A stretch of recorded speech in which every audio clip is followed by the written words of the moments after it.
Hello there, and welcome to Debate Dissection, where we're going to be breaking down one of the debates that we've seen from old archives or a newer one. And in this case, it's actually a member recommendation. It's Robin. It's Robin's suggestion, and very well picked. She picks them absolutely. So we're going that to be sniper doing. skill. Oh yeah. Don't give a sort of a shot with your readerships. She'll hit you directly. It's ridiculous. The aiming is perfect. But thank you so much, Robin. It was a really good suggestion as I sort of flicked through it to trim it a little. Actually, it didn't need much trimming, but it was really good. It was I think it went over a number of topics, and as Robin said in the chat, it's kind of a light-hearted one. But how are you feeling today, Fantastic. Amber? Oh, Fantastic. pretty good. Yeah. Had a nice day with the kids. Introduced them to Good Omens. They had never seen it or read it, so we just Ooh. watched the entire first season, which is the book. Great time. Yeah, that's fantastic. Oh, love it. Yeah, Terry Pratchett and Neil Gaiman, I believe, was the book. Yep. Two of my favorite authors, to be honest with you. Terry Pratchett's probably my favorite. Yeah, no, I really love that book. And the series is fantastic. Like I absolutely adore David Tennant, but I can't remember the name of the other guy. Michael Sheen, maybe. I'm so bad with celebrity names. Oh, and I think we broke Mark. You know what that means, folks. It's time for a pirate takeover. Ooh, Oh, Mark has returned. Good. Oh well. That was not good. Where'd I get up to? We were just Wow. about to Hopefully stage a mutiny, but nobody saw anything. How dare you? How dare you?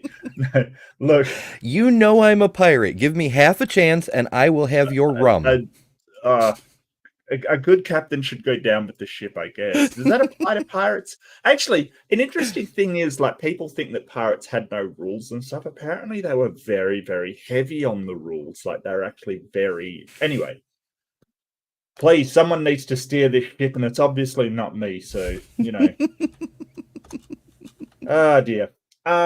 But yes, this one is well, I was just saying, I don't know where I got up to, but I love David Tennant, and I think the guy that played Arafel actually outperformed who I thought he was gorgeous. So yeah, it takes a lot of skill to outperform David Tennant, on the screen. But anyway, I'm feeling fantastic, actually. I had a really good sleep. I had a really good day yesterday, so I'm feeling amazing, actually.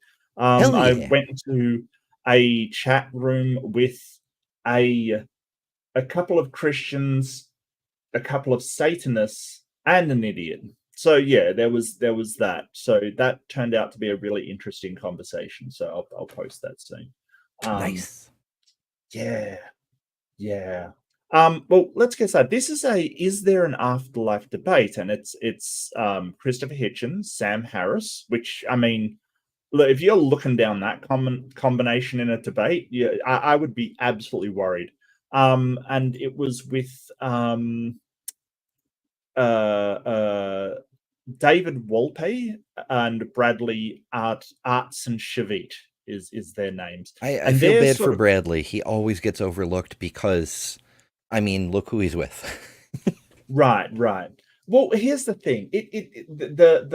They're doing it at I believe a Jewish organization, and the two is there an afterlife on the pro side? They're both Jewish, so it has a way different feel than those debates you get into with the Christians. I think that the Jewish faith, it encourages doubt and questioning rather than this obstinate no, you're right, don't doubt at all kind of thing. Especially rabbis, and I believe they're both rabbis. I'd have to check my information, but I think they are both rabbis. Yes, they are. So that's sort of a hallmark of the Jewish faith, this idea of you should be asking whether you're right. So it has a very different feel to it, I felt. And yeah, it should be good. Is there anything else we have to go through before we start, or should we just dive right in? Do we need to shill things? Well, Memberships, I need to. something? Um, I, I, I don't know. I do have a super chat from Pinworm, though. Pinworm, my favorite kind of worm. Actually, I'm not sure that's true.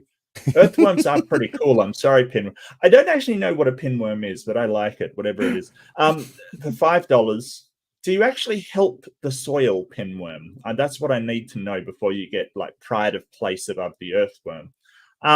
Looking forward to another informative and entertaining stream. Is there any other kind from Mark? Yes, absolutely. Absolutely. There's also frustrating, and there's also just plain silly, to be honest with you. Like, let's face it.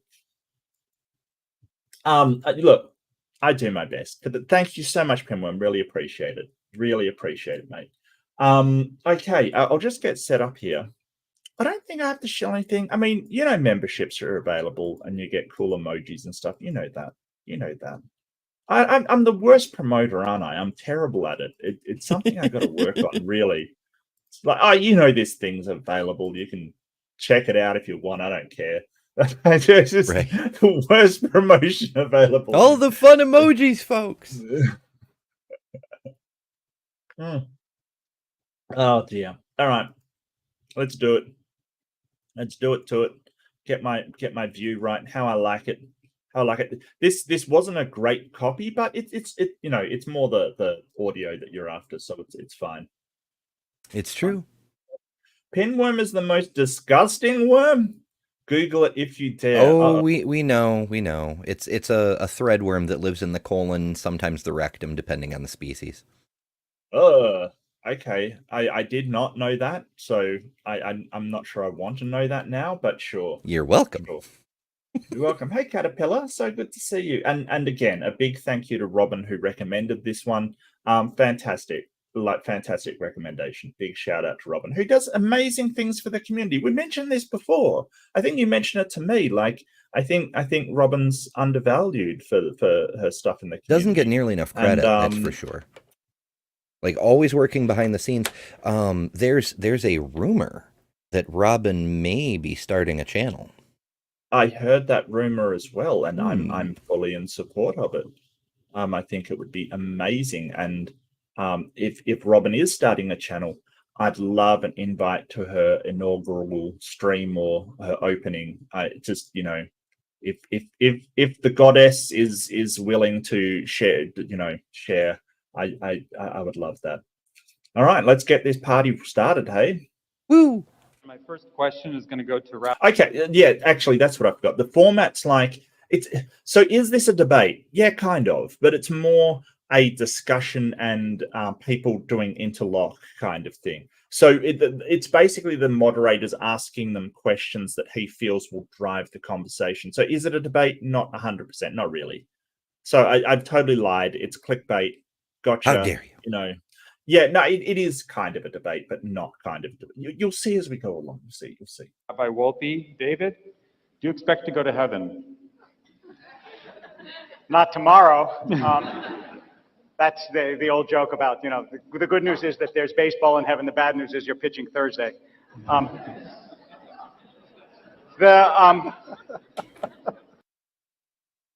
You looked a bit confused. Do you get that joke? I get the joke. I don't know, maybe I've been hanging around with too many scholars of the ancient texts, but I didn't think Jews believed in heaven, that everybody who died went to Sheol, as it says in the Old Testament. That's what I thought as well. So it kind of took me a little off guard. Oh, yeah, that's weird. So what I would say is that part of the problem of the idea of an afterlife is that we tend to make it far more literal than it needs to be.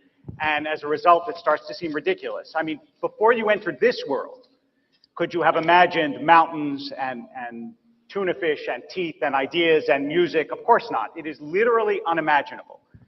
But we make of the idea of another world something that we can imagine and understand, and so we reduce it to nonsense. It's Mark Twain in Letters from Earth. He said that people assume when they go to heaven, they're going to lie on green fields and listen to harp music.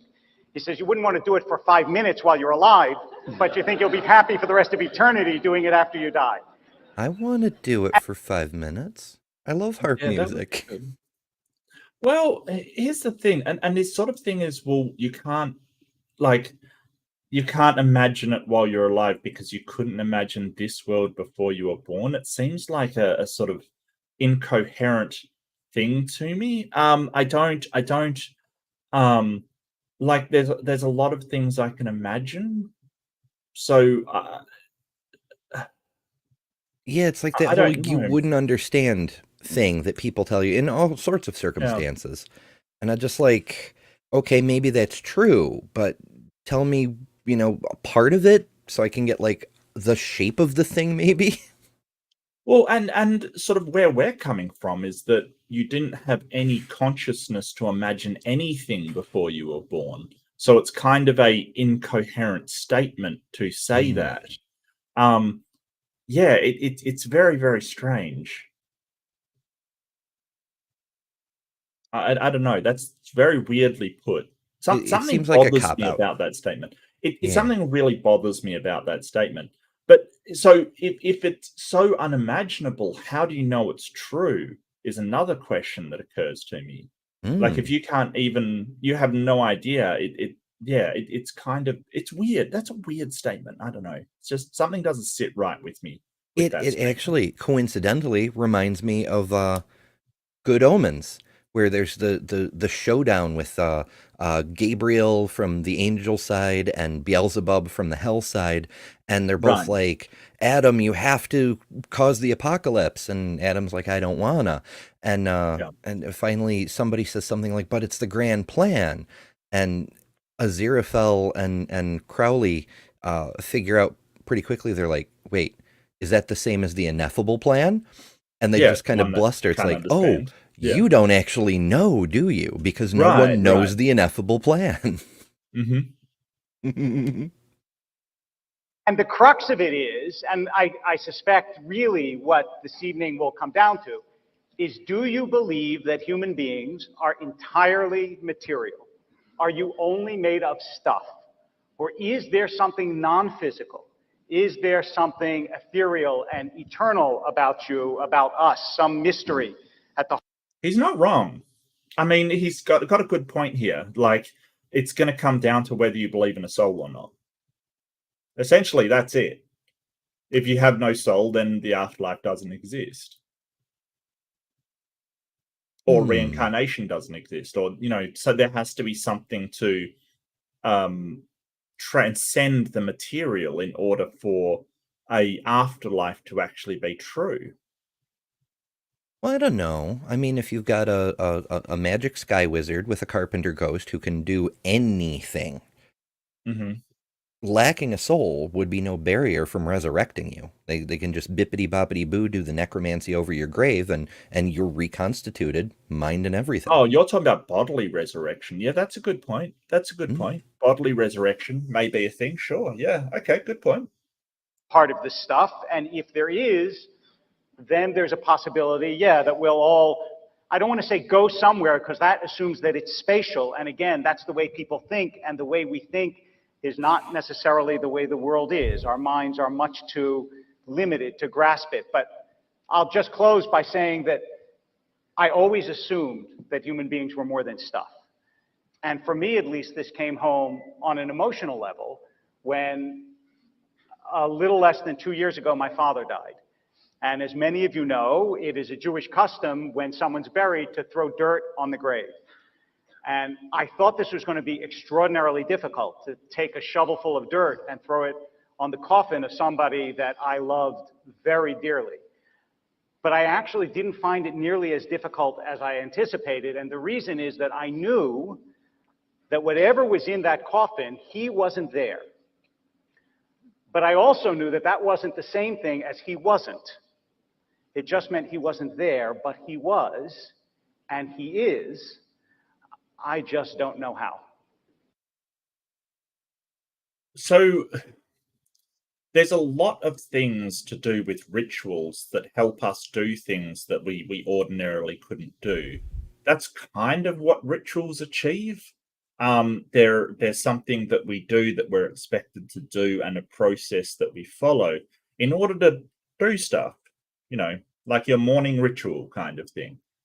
Ritualistic stuff is it can help getting over that kind of the barriers that is sort of stuff that you don't want to do. And I don't think that I mean, I'm sorry for this, Wolpe's loss. Losing a father's always hard, but I don't think that it being easier than you expected is good evidence that there's something else there. Yeah, it reminds me of the stages of grief, the first one being denial. Like, oh, he's not Right. really gone, he's just not there anymore, Yeah.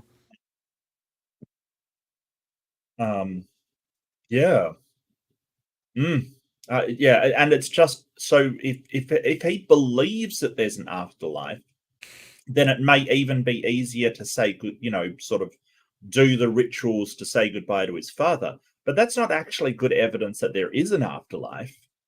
Even if it does in fact help, it still doesn't mean there's an afterlife. It just means he believes there's an afterlife, which is, someone believing something isn't good evidence for something. Mm-hmm. So, yeah, I think that's a sort of moot point. Like, it doesn't really matter. You believe it, so what? Don't mean to be harsh, but big deal. People believe in Bigfoot. Believing in Bigfoot made me a lot easier to walk in the woods. Great. Is that evidence for Bigfoot? With those big giant feet. Right. Where's our Bigfoot? Bigfoot time. Oh, yeah. Yeah. What the Bigfoots are for. Now, as you know, I've been a minister. I haven't done any ministerial stuff in a long time, but I've done all the things except circumcision because I won't be a party to infant genital mutilation. Right, but, right. With funerals, they're very much like weddings in a certain roundabout way, because Sure. they're both for the benefit of the community, not necessarily the people who are at the center of it. Right, It's right. it's for everyone else to get, like the couple who are getting married. It's wonderful that they get celebrated, because we should celebrate our friends more. Life is so damn short, but that's neither here nor there. They know each other. They know they're in love. They don't actually need the wedding. The wedding is for everybody else to get on board with this. Same thing with a funeral. Yeah. It's not for the deceased. It's for everybody else to come together and rely on each other as they let go. Yeah, and it's really weird. I was watching a ContraPoints episode on Twilight that sort of touched on that the marriage partly is about death when you get down to it, like death of the individual and sublimation of both people into one kind of thing. She draws a lot on Christian text because it's Twilight, But I tell you, ContraPoints is amazing, absolutely amazing, and I've not seen a review on Twilight like addressed in such philosophical and sociological terms before. Like, I couldn't make it through Twilight, to be honest with you. I never made it through, but that was interesting. Yeah, But for sure. Yeah, but some of the symbology of these rituals that we have, and you're right, it's there to sort of it's there for the community to sort of approve of the union between those people. That's why gay marriage is so important, because it's the community saying we approve of these people being together, and that's why it's important. Yeah, I won't tangent too much. I just wow. Yeah. Oh, I better speed this Sam, up, actually. In The End of Faith, you chide scientists who believe that consciousness ends with death. Don't So get too picking up a slow little bit still. on what David just 1.5. said, you wrote, the place of That's consciousness a in the bit too natural world fast. is very much open to question. The truth is we simply do not know what happens after death. To my mind, this very much leaves the door open for a belief in the afterlife.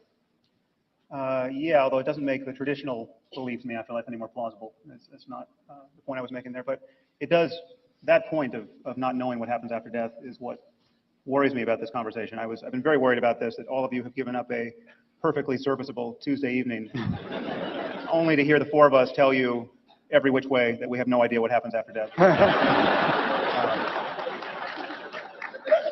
And I expressed the spirit of my wife, and she was actually able to put me these. I'm worried, obviously, about boring all of you, and she said, "Nothing Hitchens does is ever boring."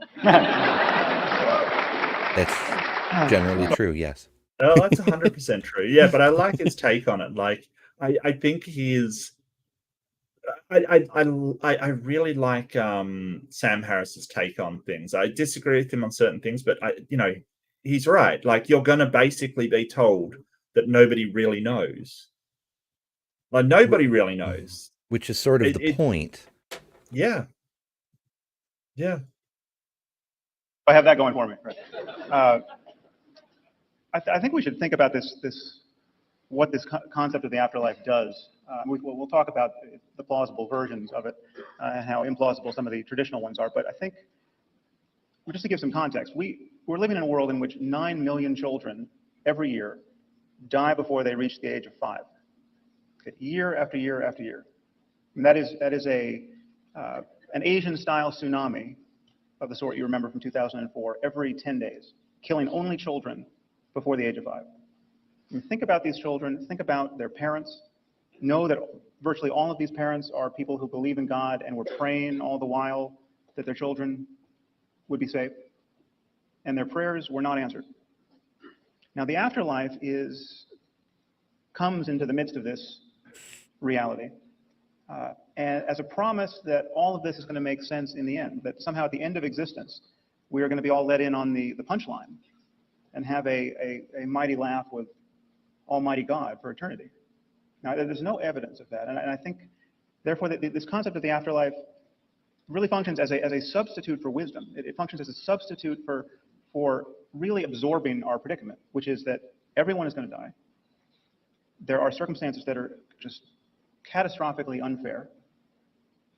Evil sometimes wins, and injustice sometimes wins.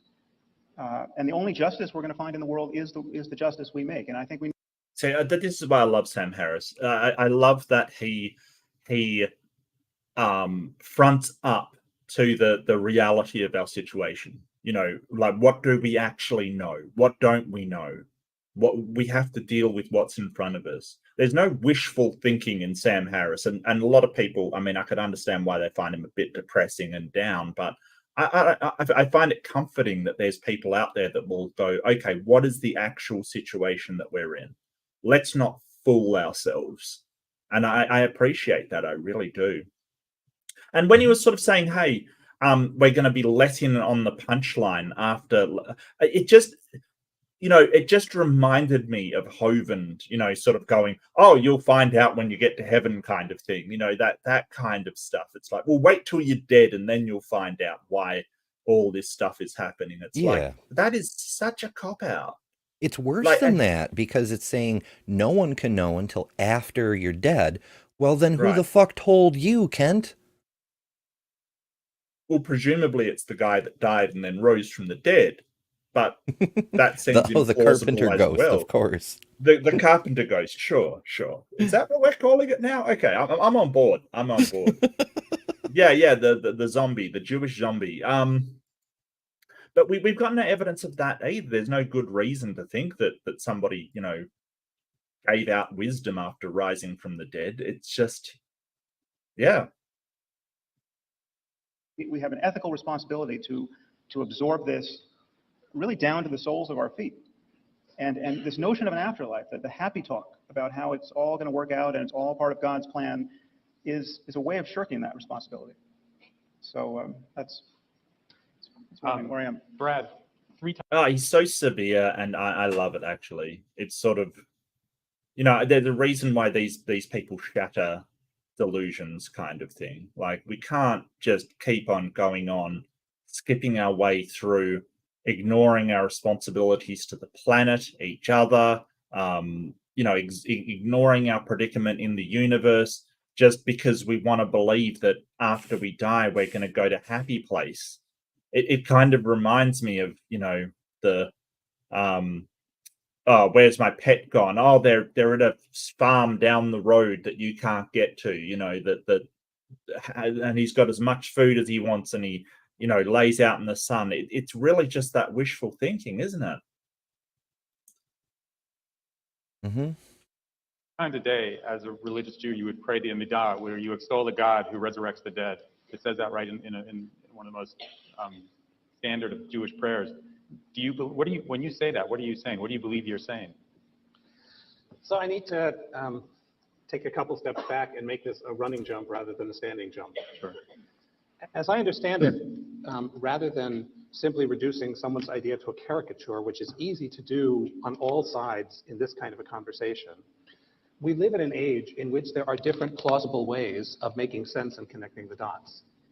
One of them is a kind of reductionism in which everything can be explained by its smallest physical components. And once you've explained how inert matter operates, then you create more complex systems, but you've done all your explaining really at the very basic subatomic levels. And that's completely plausible, and you can tell the entire story that way in a reasonable way. I don't think it's the only way one can do it. One can also say that there are intimations all the way down of what others have called, and I think of as mindfulness.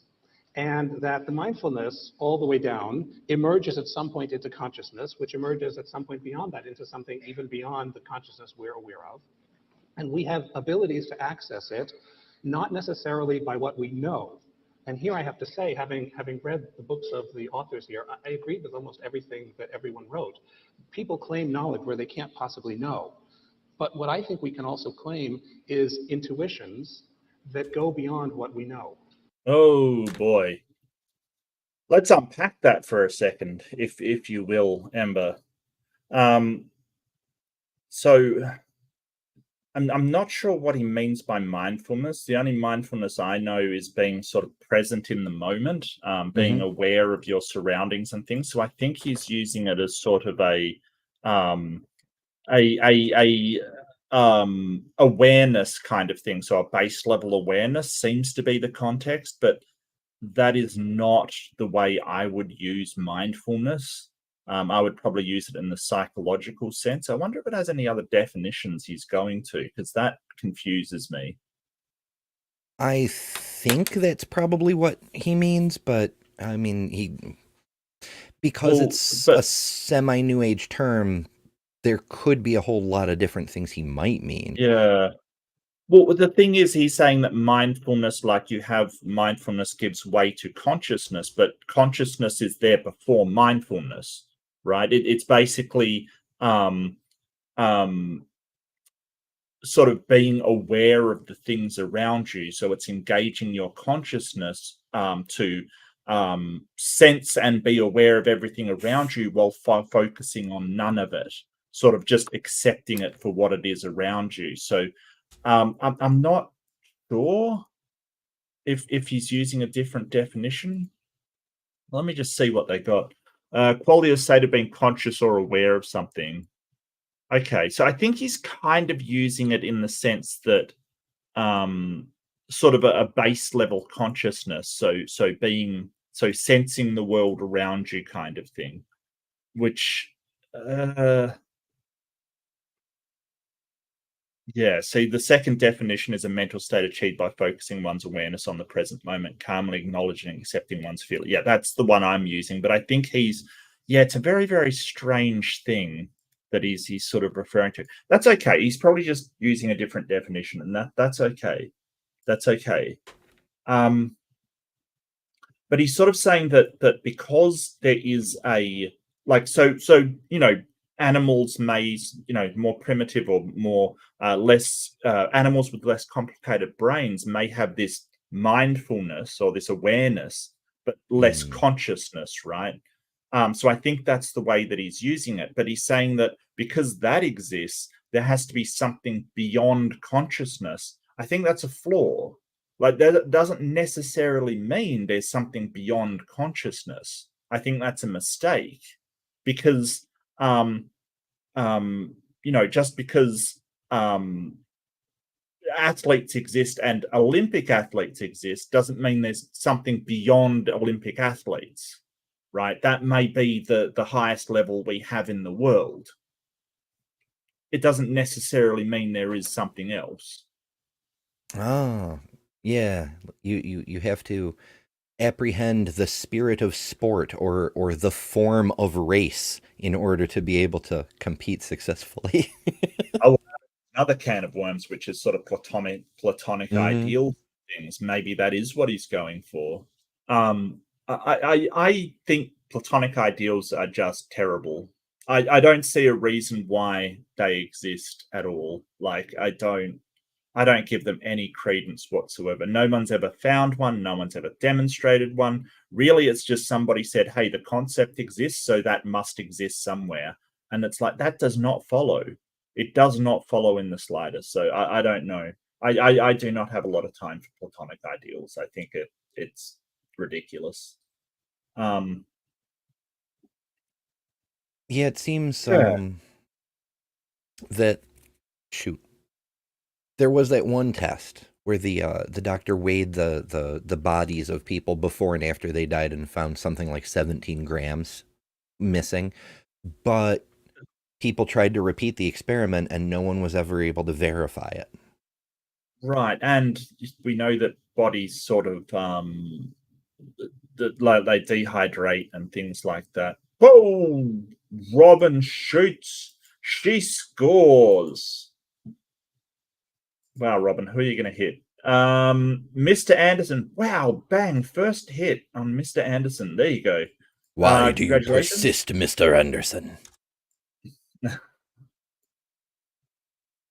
This is the sound of your inevitability. I can't remember the exact line. I did like The Matrix, though. Jeff C was hit. Take it right in the face, Jeff C. IC spin. Bam. Membership by Robin.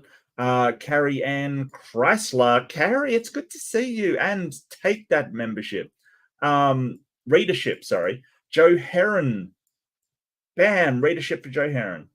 Congratulations, everyone. Winner, winner, chicken dinner. Thank you so much, Robin. You're amazing, and thank you for the suggestion. Thank you for the readerships. Yeah, you're an angel, but you know, a real one. Sans wings. Thank you so much. Yeah, it's a very odd thing, isn't it? It's sort of because there's less aware creatures and there's conscious creatures, there must be above consciousness. No, that's not that's a complete non sequitur to me. I think it's kind of like a painter needs a paint, or a painting needs a painter, a building needs a builder, a universe needs a universir, or however the hell that goes. So, because he's not actually arguing for a god, he's just arguing for something eternal, like soul or something. Should I say supernatural beyond? Because he said there's two ways. Like there's the finding atoms way of interpreting the universe, and then you build more complex systems. And I get he's saying that's the scientific way, but he seems to be saying, hey, there's another way where you sort of say, hey, there is something greater than this and something greater than that, so there must be something greater still. And that's not true. We know from the Guinness Book of Records that there's a limit to the greatness, like you just reach like the best you can be kind of thing. So I don't, and if you follow his logic, you get an infinite regress, because if there has to be something better than something inferior, you never end. So I think this is a really poor argument. I mean, I'll see where he's going, but yeah, and you're right, Mr. Anderson. Sorry, Mr. Anderson is absolutely right. And that was the other thing I was going to mention. Intuition's a really poor way to judge whether something's true or not. A lot of intuitions are just plain wrong. I feel you may be correct. It's just my instinct, though. I intuit you may be right. Yes.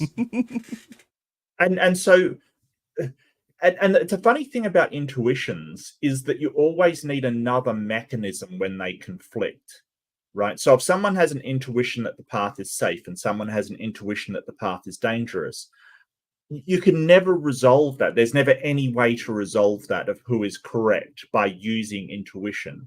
You always have to do something else, check it out or get some more information, or, send somebody down the path who doesn't mind being eaten by a tiger or something, like something else has to be done. Find out for science.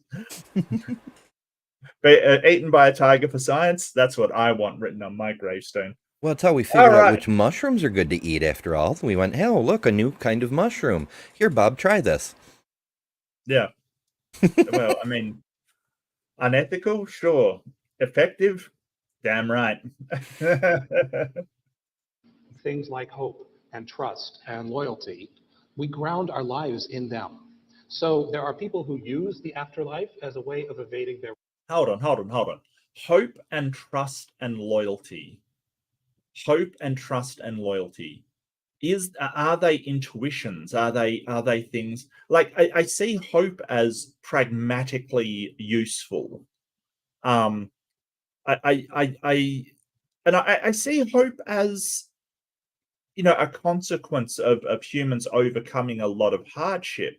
There's sort of a lot of evidence of why we should have hope. I'm not sure.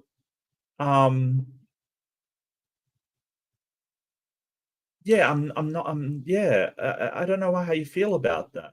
I think when we think of these things, we generally think of them as things that are based on a reason to believe a thing. Like, hope may not be absolute fact, but there's a reason to have hope, or there's a reason to be loyal. But there can be intuitive versions of these things. Like, you look at a person and they've got a real trustworthy face, and you're just inclined towards trust and loyalty tentatively until it's demonstrated for sure one way or the other, but you give them the benefit of the doubt based on intuition. Maybe? Yeah. But I mean, intuition's very strange because I think there's a lot that goes on in the background for intuition. Like, there's a lot of behavioral and learnt things that seems to lead into intuition. I think that while intuition does probably take a lot of emotive triggers based upon our senses, it also has a lot of learnt behavior behind it as well. Like somebody that's grown up in a very hostile environment, for instance, like, you know, maybe they're in a very dangerous home. Their intuition will probably scream danger a lot more than the next person who grew up in a very loving home. So I think that intuition, while you can sort of say it can be incredibly useful, especially for someone, for instance, who grew up in a dangerous home, that may have been a survival mechanism for them to be very, very wary of danger, and their intuition telling them that a lot of things are dangerous or situations are dangerous. But I don't think it's particularly useful for determining truth. Yeah, that's not what it's designed for. Right. Evolutionarily speaking, at least as I understand it, my reading of the literature is years and years out of date. I can't even remember if it's from psychology or neurology, but Right. it's referred to in whatever field this is as system one thinking. It's your quick snap judgments. It's not made for Yes. finding Yep. truth. It's made for when you only have a Reacting. second. Mm. And then system two thinking is when you sit down and mull about it and really weigh the evidence for things.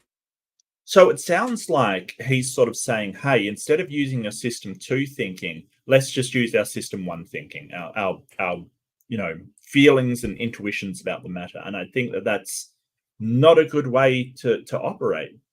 I mean, he for can sure. disagree. I don't think it Well, is. I think he would say that since our system two thinking is useless at this question, we have no choice but to go with our system one thinking. I don't think that's a good idea. I No, think that I don't either.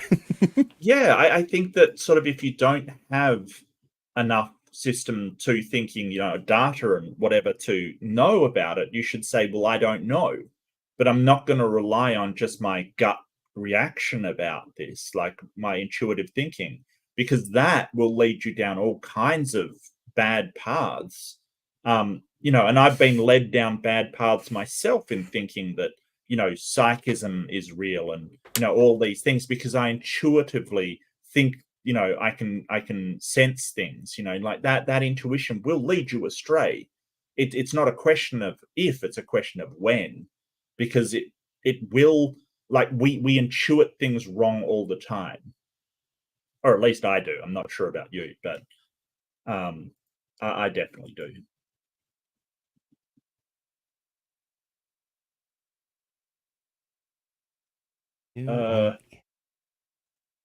I think you sent a message in the private. I did, yes. Okay. And you have a super chat from Nee. Nee. Woo! They've done studies, 60% of the time, it works every time. That's why I was so excited to get to the super chat, because I have that clip. Every time. Yeah, nice. And thank you so much for $2, Dr. Don Hogg, xenobiologist at large. I love the aliens guy. He's so good. Good. It is aliens. It's always aliens. Arguably, we're aliens, depending on your perspective. Why are we aliens? Because if panspermia, or if you want to go back to like the raw materials, the amino acids and such that self-assembled initially, they're all from off-world. Like they're made from elements that aren't from Earth natively. There's a few different ways you could put it, but I don't know. I like the concept that we're not actually from here, although our ancestors terraformed the planet. Right. Yes, our ancestors did terraform the planet. Hey, we might be, if panspermia is correct somehow, we might be. I don't know. I really don't know. That's a good point, though. Yeah. No, I get you. Definitely, I think extraterrestrial would fit better for that. You know what I mean? Like we didn't come from terrestrial stuff, maybe. I don't know. Oh, no, I love that comment. I got to point that out. Hold it. Where's my comments? Damn it. The world is technically from off-world. You're not wrong. You're not wrong, Nate. You're not wrong. Yeah, I think it just becomes nonsense at that point. Hey, Titan. Tighten your anus. Tighten your anus. Okay, and respect Titan, head mod, and Titan, I'm having an open room soon, and I probably will need you or some mods there for it, because it's like I sent out. Okay, so I was going to do this at the end, but I sent out a bunch of emails, and I think I emailed a lot of people to come, like a lot of people, and I didn't think anybody would reply, and more people than I expected replied. So yeah, it might be a bit chaotic. It might be a bit full. So yeah. Holy crap. I didn't know what I was doing. I'm so sorry. I don't know what I'm doing. So I basically just took out my address book and Outlook and emailed everybody. And yeah, it might have been a mistake. So we'll see. It might be a complete disaster, and I'm there for it. I'm all about it. Anyway, moving on. Tangents in the chat. I'm terrible. Responsibility, but I know that I and Rabbi Wolpe have sat at the bedside of people who were able to connect with others because this belief inspired them to live each moment with dignity and connection. So for me, the prayer is literally false. Having lived one life with flat feet and fat thighs, I fervently hope that God does not physically resurrect the dead.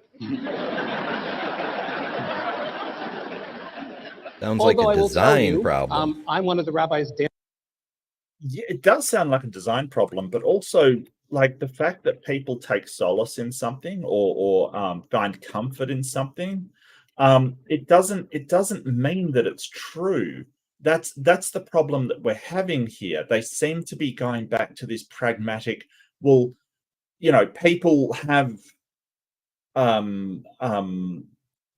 find comfort in it, and it's easier to say goodbye to your father, or it's easier to connect with people, kind of thing. You could say the same for something like flat Earth, right? Like, oh, the world makes much more sense to me, and I feel happier if the Earth is flat. Yeah, but that doesn't mean the Earth is flat, right? You have to you have to disassociate what is comforting from what is actually true. And I think Sam Harris leads back into that. He's sort of saying, hey, we have to confront the reality of our situation. And look, if you want to believe it and you take comfort in that, I can't begrudge you something that makes you, more comfortable or more happy or able to handle the world easier.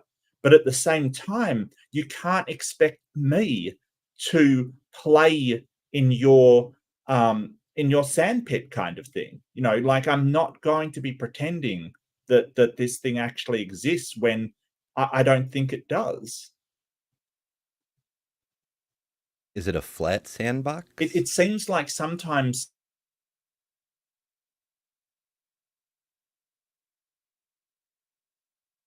Did we break Mark again? All right, folks, get the rum. Avast ye lubbers. Did I go again? You I did. was on a really good rant. That was a really good rant. That was one of my best rants ever. I am so upset now. That's it. I'm closing it down. We'll do it live. Thanks for do it coming, live. folks. We'll do it live. Fuck it. We'll do it live. Okay, so where did I get up to? Well, the last thing I said is sometimes I feel like, and not all religious people, but some religious people go, well, I'm not happy that you're not playing along with my beliefs because it makes me uncomfortable.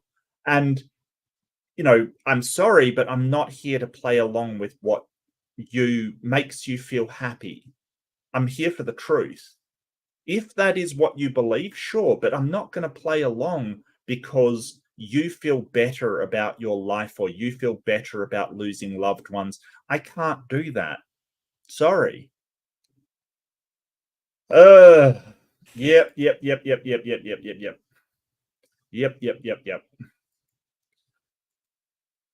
I don't know what's wrong. I don't think it's my interwebs. Hold it. I'll just perform a couple of tests. Because I know interwebs. Are we going to do I the know ping? the interwebs. Yeah. Just do a extended ping to check for packet loss. I will. Maybe if I get some packet loss, I'll do a. Yeah, okay. And maybe I should leave and rejoin. I'll leave and rejoin. Hopefully that will sort it out. Just 1 second. I will be right back. Don't you dare pirate my ship. Don't you dare. You leave my ship alone. Yo ho, a pirate's life for me. Oh, I'm gigantic. Look at that. Well, hello, folks. How are you all this evening? Well, welcome to the Ember Show now. Yeah. All right, that's it. I'm throwing him out. It's the captain is back in charge. How dare you? All right, it's just getting chaotic. Are our shows always this chaotic? They are, aren't they? I've got this sinking feeling they always are. Not quite this chaotic. Well, I'm setting a new record. Let's go. Dancing in Gotti Levy's dance thing. So I expect to have buns of steel by the time you come back for that. But I think it's a metaphor for saying that there is a oneness of which we are an expression, and that does not cease with our death, and that in some very important way, although not one that is reducible to knowledge, I don't claim to know, but I trust that we continue beyond the grave. Thanks. Christopher. What a weird statement. Yeah, like, why trust, like, without any reason to? Like, I could go to a casino and say, I trust if I bet on black, I'm going to win. But it's still just a wishful thinking. Like, there's no reason for it. And here's the okay, so oneness. So aside from spiritual oneness, there is an idea you can play with about sort of quantum monism, like the whole idea that the universe, like, because we have, okay, so this take a lot. I might not tangent onto this. It sort of involves, and I'll cut to the chase and skip out a lot, but involves the universe being connected in a way, because we sort of see it as I'm over here, you're over there, and there's nothing in between kind of thing. But that's not really how the universe is. It's more, there's a state of energy over there, there's a state of energy over here, and there's energy in between kind of thing. So you can look at it, and a lot of this sounds like woo, sure, but you can look at it that way. That is a rational way, and it may be why we keep digging down and not finding the smallest particle or the smallest thing, because it seems like the atom was the smallest. We keep getting smaller things. So is that true? I don't know. No idea. Is it plausible? Yes. That everything is just one thing and we're emergent properties of just one thing. It is possible. Is it plausible? Sure. Is it likely? Don't know. It's all speculation. We don't really know. It's more a point of view thing, because like from a certain perspective, the universe is one thing and we're just a tiny part of it.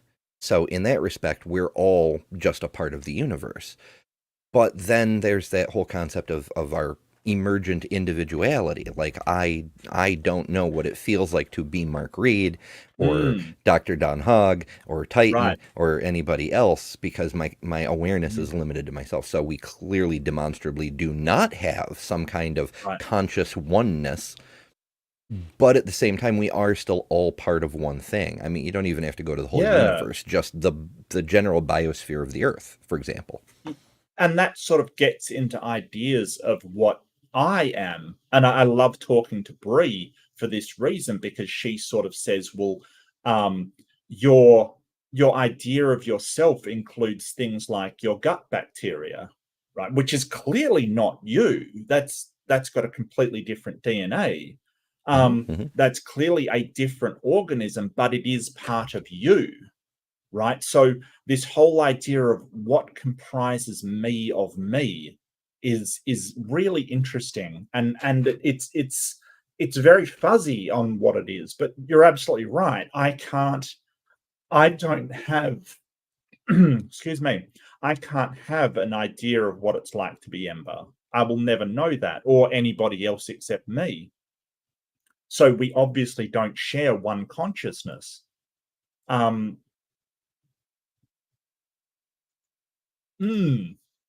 that's interesting. Good point, Ember. Really good point. A lot of things are just a matter of perspective. Right, absolutely. What's wrong with that?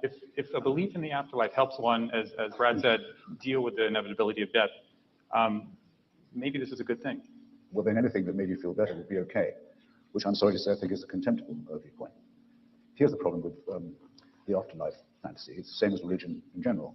If you can't hear, I hope it's not my fault.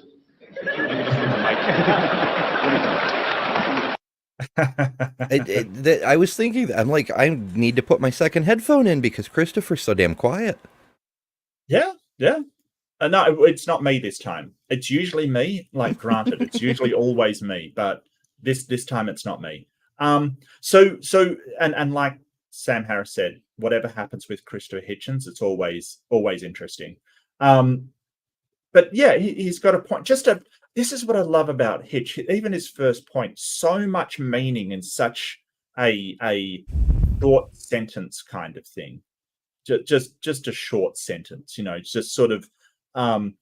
If that were true, if what makes you feel comforted you should believe in, then we would believe in anything that makes us feel comforted. We would believe that there is no poverty, that homeless people aren't suffering on the street, that there isn't murders going on. Like, what a state of ignorance we would live in if we all just believed that which made us placated and comfortable. How wonderful, how great, and how horrible that would be in the world, for everybody else. So he packed so much meaning into one sentence. That's yeah. Amazing. I love it. Sorry, I'm just shooting Titan a thing. Woo! Doing 10 million things at once. It's amazing. All right, how's that? Okay. Well, not to duck the opening question, give myself a chance to repeat my answer. That would mean that anything that made you feel good or better was fine, which I think is a contemptible position, I'm sorry to say. And it would be as good as drugs, for example. And I don't believe, and in fact Marx never said, that religion is just an opiate. But religion and the afterlife fantasy have these things in common. First, they're man-made. That's very important. They represent claims by humans to be able to interpret the divine and to give themselves power by doing so. We all admit we don't know. That's because we can't know. So the people who have to leave the island right away are those who say they do, who for centuries have tyrannized and still do millions of human beings by claiming to hold the keys of heaven and hell. Leading to my second point, religion is totalitarian in its practice and its theory. It claims to know things it can't know, and it claims to have powers it cannot have. It says if you make the right propitiations and the right donations, you may get paradise, and if you don't, you may get an eternity of pain. That includes, by the way, the souls of unbaptized children of the millions who Sam mentioned. Then there's, I'm afraid to say, but also, as you'd expect from the man-made, the argument of fraud. St. Peter's in Rome was built on the sale of indulgences. That's to say, in return for cash, the promise of a remission of sin and of time in hell or purgatory. There are chantries, actually quite beautiful ones, still all over Europe, still working, prayers being said for the repose and remission of souls. Pope Benedict, the most reactionary prelate for considerable time to lead the church, is trying to restore the idea of remission of sin in exchange for donations or other in-kind operations. This is, I'm sorry if it sounds unduly functionalist, but until we've dealt with these questions, we can't have a serious discussion. Now, there's also, I think, a real problem about anything that's eternal. I should probably close with this. It will happen to all of us that at some point we get tapped on the shoulder and told, not just that the party's over, but slightly worse, the party's going on, but you have to leave. and it's going on without you. That's the reflection, I think, that most upsets people about their demise. All right then, because I rather like that part. I like to think that when I leave the room, the party doesn't stop, that the people that I'm leaving behind, that I care about, that I've spent all this time with, get to keep on partying. Yeah. You know, there's also something satisfying about making merry with the people, and the party will hopefully go forever, or that's the idea, you know, or at least go for as long as we can party on, you know, like you know, you try to make it the best party you can, and then when you have to go, you hopefully the party will continue as merry as it was. There's so much to unpack there. And I do agree with him that the people that claim to know what's after death definitely are on incredibly shaky ground, because all they can rely on is sort of an appeal to an authority of someone that hasn't died. Right? So, because like, even if you're saying, oh, well, Jesus died, yeah, but he never wrote anything. Right? And as far as I know, that nobody died, came back, and then wrote a book about it. So, well, there's a few shysters. The stories of NDEs, although the vast majority of them are, I knew a guy who knew a person who talked to a doctor, yada yada. There's never any direct evidence, but there's also a couple people who claim direct evidence. Gary Habermas, in his 1,000-page book, spent the last large section of it just talking about NDEs instead of evidence for Jesus, like he was supposed to be doing. But that's neither here nor there. But a few of those people have written books. Well, I have to interrupt you there, Ember, because the whole point of NDE is near-death experience, not actual death experience. Right. So if NDEs, your heart stops beating and your respiration ceases, but that isn't when you die. When you die is when your brain shuts down. Like, so somebody that's had a near-death experience, they haven't actually died. like we haven't had anyone that actually Well, died. by like, by had brain damage. medical standards, they haven't died. Well, But sure. from their perspective, they went to the afterlife, saw what was there, and told it's not your time yet, and were sent back. So even though it's a near-death experience, medically speaking, from their perspective, they did die.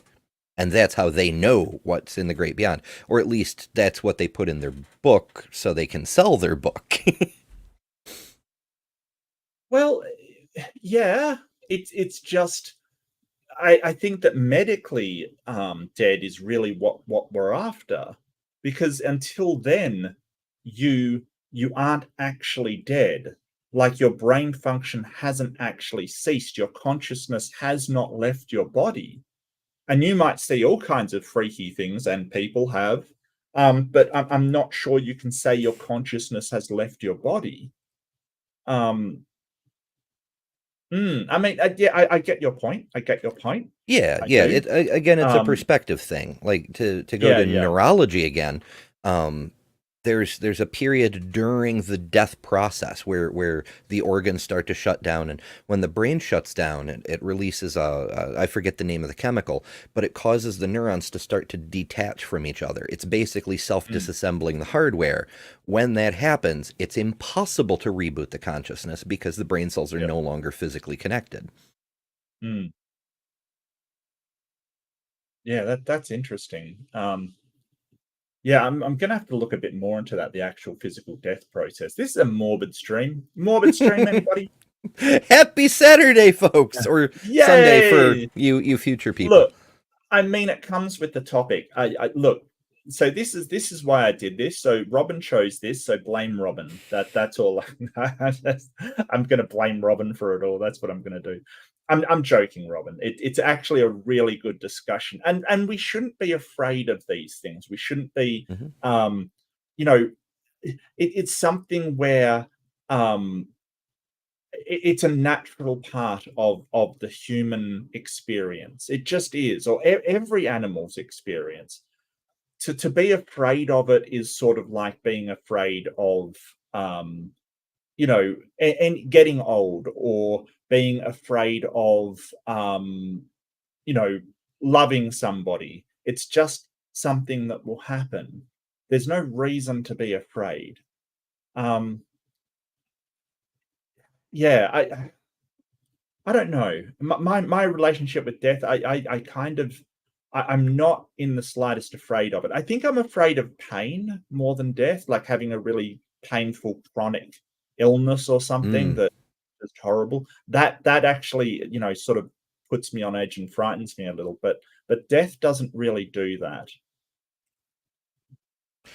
Yeah. I've always considered, well, not always.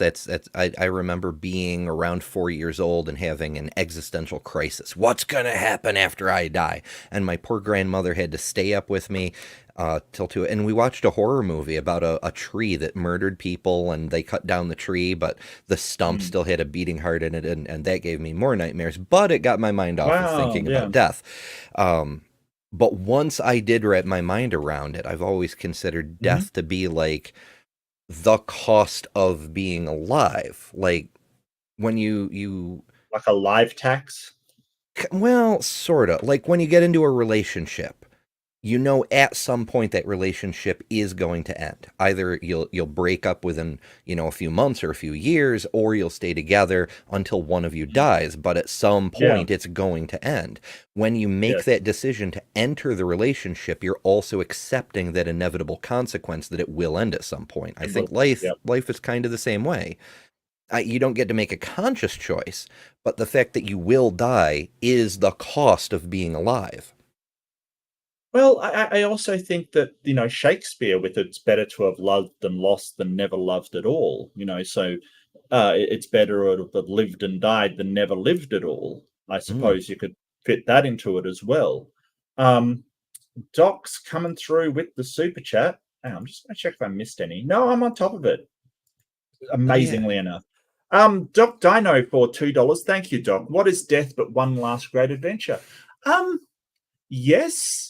But no, I got to push back on that. I think the adventure is life.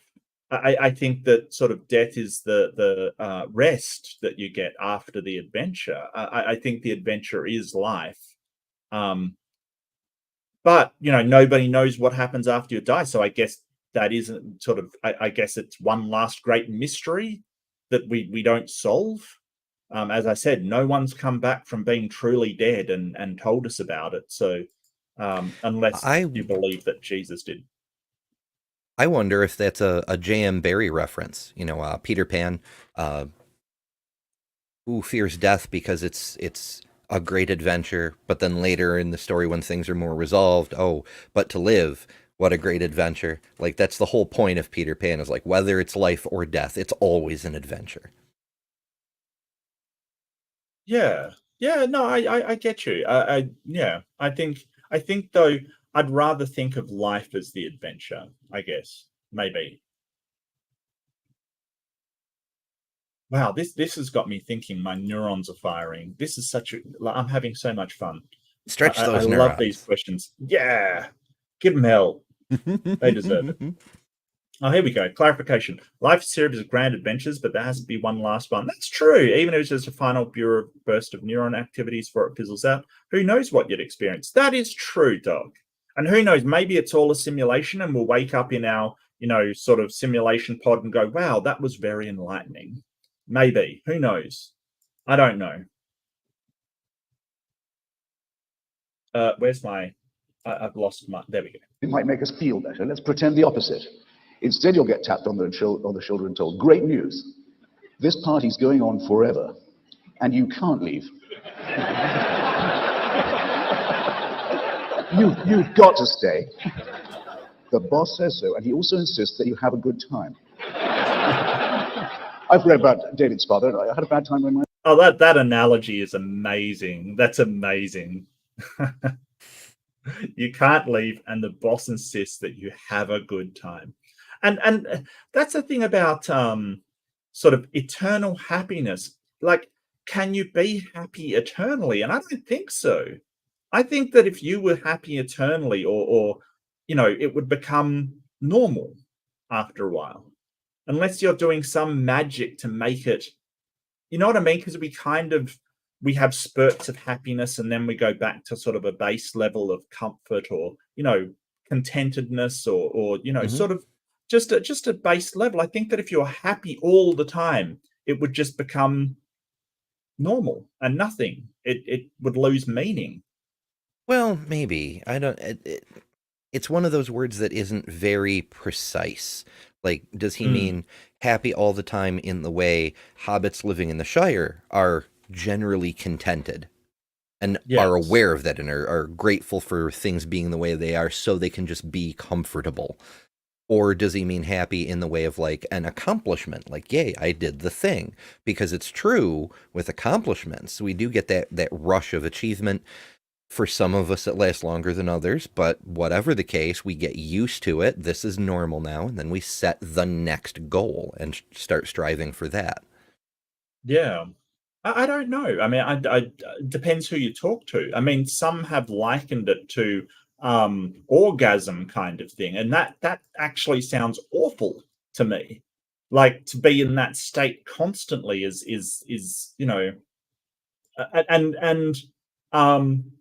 like, speaking to a theist once, I sort of said, well, what about all the people that are suffering and things like that? And they sort of said, well, when you're in that state of pure bliss in sex, you don't think of other things. And it's like, that sounds awful, that you're so loaded up with God juice or whatever he's using to make you happy that you don't even spare a thought for anybody else. I didn't know I'd say the words God juice today, but surprise. There it is. Yeah. Yeah, I was just thinking that sounds like the best drug ever. Like, move over, Omegendorf. We've got God juice. Right.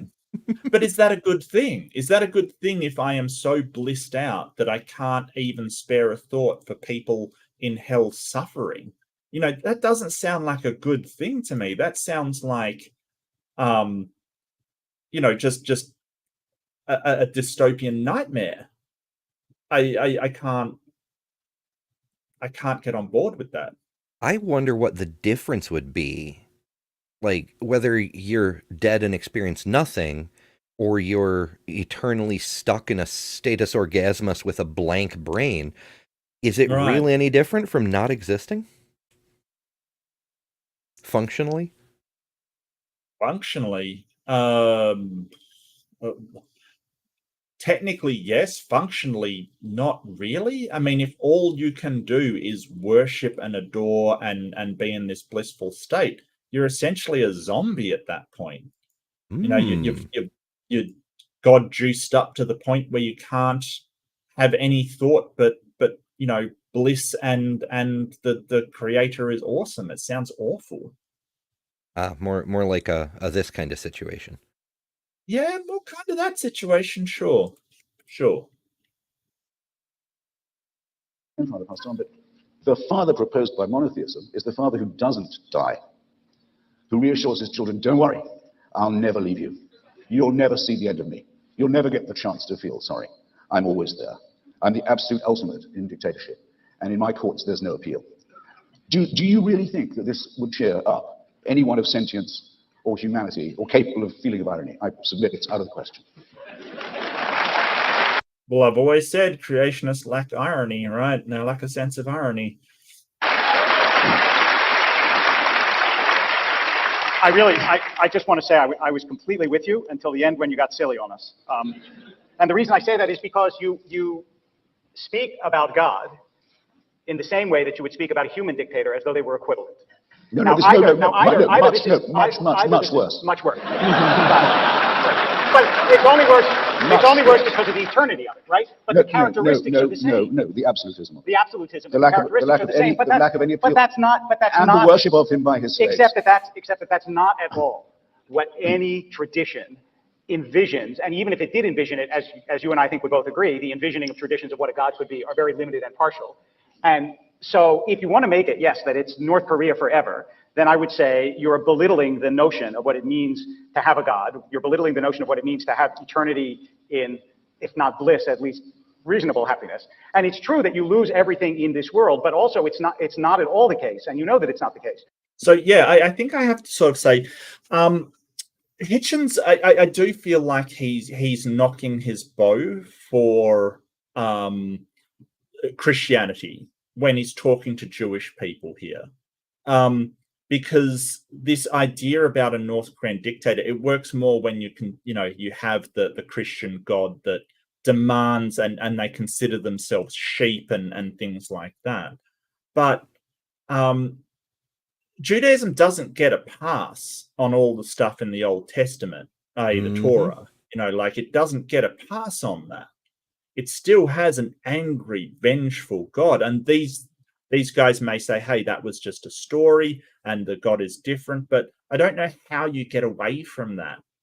I'm not sure how you get away from the Torah and the Tanakh for you know, information on your God. Yeah, after all, it's the same jealous, envious monster, just, you know, with or without the DLC. Right. Yeah. Although I don't know. But I was thinking in a slightly different direction when he beat Hitchens to the punch about the celestial North Korea. I'm thinking, well, actually, that is a bad comparison, but from the other direction, because in North Korea, it is only a mortal dictator. Like, he can decree any evil thing he wants, but he can't know what you're thinking. You have the ability to make your own choices. You may be shot for them, but you can still choose, and that's not true in heaven. You can hide things from Kim Jong, whoever the fuck is in charge now, and his stormtroopers. Maybe not successfully, but you can at least try. If you try to hide contraband in heaven, you will be found out, you know, like, right. it's it's infinitely worse than North Korea. Mm-hmm. But they're sort of taking the tact of, well, we're distancing ourselves from what the traditional views are, the classical, you know, Judeo-Christian sort of images. We're distancing ourselves from Sheol. We're distancing ourselves from the God of the Torah and Tanakh and Old Testament and New Testament. And we're sort of saying, hey, we don't know what it is. We don't know what is there. We don't know what it'll be like, but we have trust, or I think you could just put faith in there that it will be good. And I think that's basically what they're saying. But I don't know how you distance yourself from that. That the notion of the afterlife. I don't know. I can't see any way around wishful thinking on that. Like, you know, well, why wouldn't it be good? Well, why do you think there's anything at all? You know? Right. Because, you know, it helped me bury my father. It helped me get through life. It helped me do this. I get that it can be comforting and you know, make you feel better, but is it healthy in the long run? I think that accepting the inevitability of death is actually healthier, I would argue, than sort of using wishful thinking, because wishful thinking leads you down some very bad roads. Oh, for sure. There's a, you know, if you realize that your time is finite, it can help motivate you to act. Whereas if you think you get to live forever once you die, not only will you not be motivated now, but you'll tend to not do things that really should be done because it doesn't really matter. This life doesn't matter. It's the next one that matters, even though you don't know for sure that that's going to happen. I don't know. It's so trippy to me because I keep thinking back to when my grandmother died, and we did. It was a little weird because my family, particularly on my grandmother's side, is Irish. So there's that Irish tradition of celebrating the life of the departed, but then there's the Catholic tradition of being super fucking mournful, and those two things do not work well together, but whatever. But I kept thinking that in a way, everybody who passes on still exists because they have existed. That cannot be erased. They exist in that block of time. We just happen to be past that now. Just like when you leave a given city, that city's still there back down the road. You're just not there now. Now, city's a little different because you could turn around and go back, and time doesn't work that way. But the actions that each of us take, the things we do, the decisions we make, the other lives we affect, those send ripples forward through time that outlive not only ourselves, but the memory of our very names. No matter how small a part we play in life, each of us changes the course of history in a million different ways that all spread forward throughout time. So even if we're no longer around, the fact that we existed changed everything. Yeah, and I saw a debate once that was what's more important, memes or genes? Basically, are ideas more important than the physical genes we leave to children? And I would argue yes.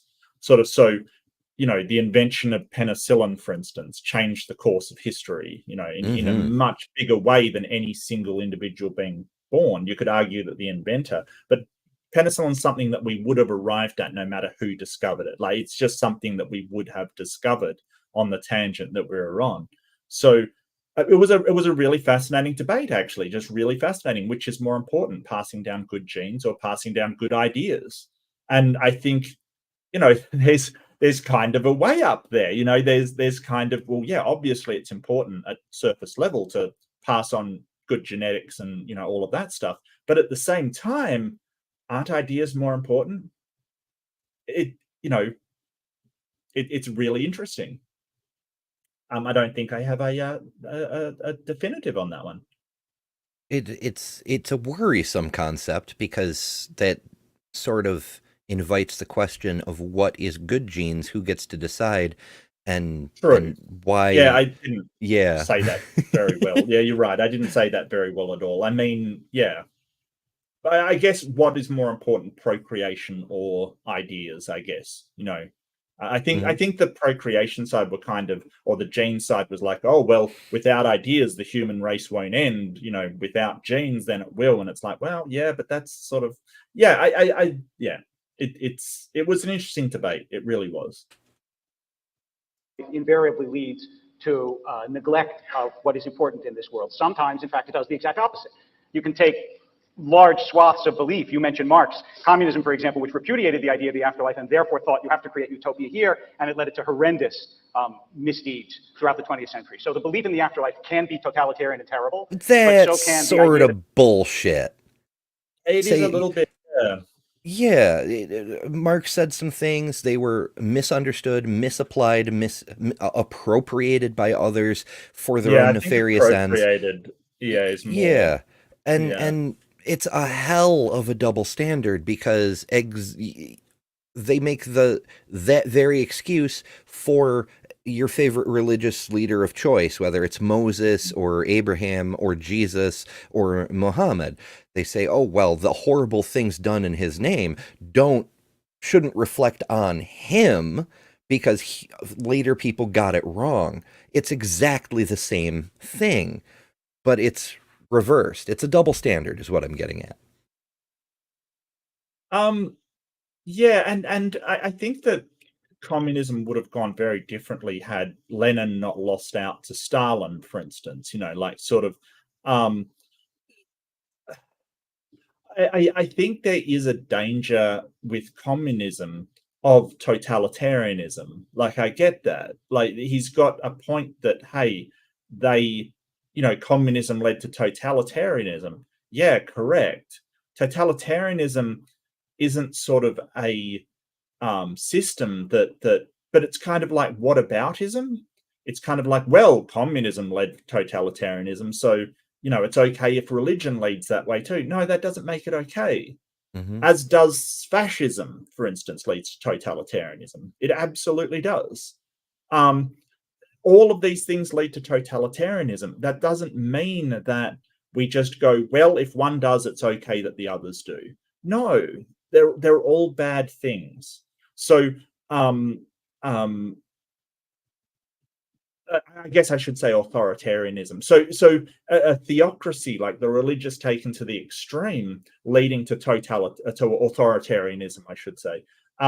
Sort of, so like in Iran, where you have the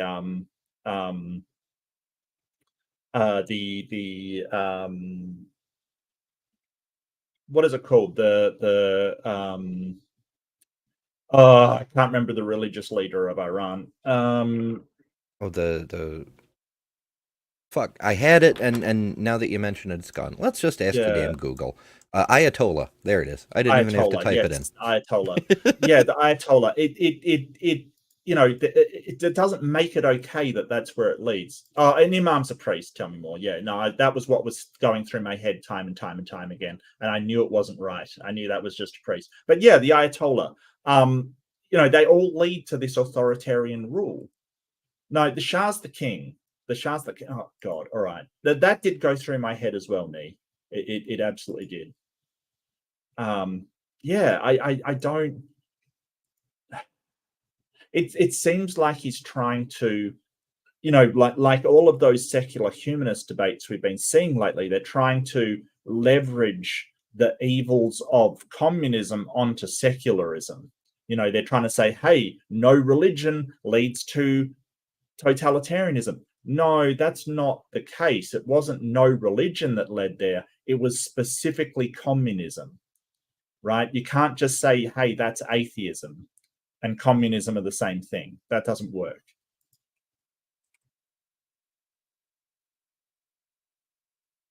Are you okay? Yeah, and I'm just tracking down multiple things. No, I know the feeling. I just thought I might have frozen or something, or you froze. Maybe we all froze. Maybe everybody froze. I don't know. There's nothing after this world, and therefore you have to perfect human beings here. It can work both ways. I wanted to ask you, Christopher, do you really believe that dead is dead? You don't believe in any kind of consciousness going after death? You believe death is dead? Okay. The survival of consciousness independent of the brain, which Sam knows more about. That's a little fast. Sorry, I thought I'd turn it up, but that's a little fast. Then we're getting better acquainted with is quite different from the religious belief in a mandated path by which you can follow or not follow, leading to reward and punishment. Completely different. It's different in the same way as, say, spiritualism was, which wasn't really a religion, but was a very strong, fraudulent movement that not coincidentally flourished after the First World War in the hope of putting people in touch with dead relatives and so forth. Not one single interesting thing ever got said from the other side. Fascinating, you know. Burblings from the beyond, but millions of people pitifully paid attention to it. I guess my answer has to depend on David's point about stuff. We actually know a great deal more than we ever did, than any of our predecessors did, about what stuff we're made of. We know that our DNA gives us enormous amounts in common with other animals, huge amounts. We know that stars had to die. Larry Krauss makes this point very well in his lectures on physics. Stars had to die. I've never heard him described as Larry Krauss before, but, you know, obviously they know each other well. Yeah.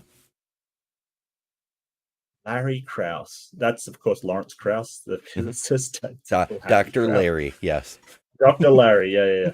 One every second blew up, and is still blowing up since the Big Bang. We're made, if you want to call it pretty, from stardust or nuclear waste, depending on your on your analysis. But there's absolutely no reason to think those molecules would be worth reassembling. They will rejoin, as do the animals, and as have done the other the species we didn't know about till recently, the other human tribes, the Cro-Magnons, the Neanderthals, the ones that aren't even mentioned in any holy book. They only died out about 20,000 years ago.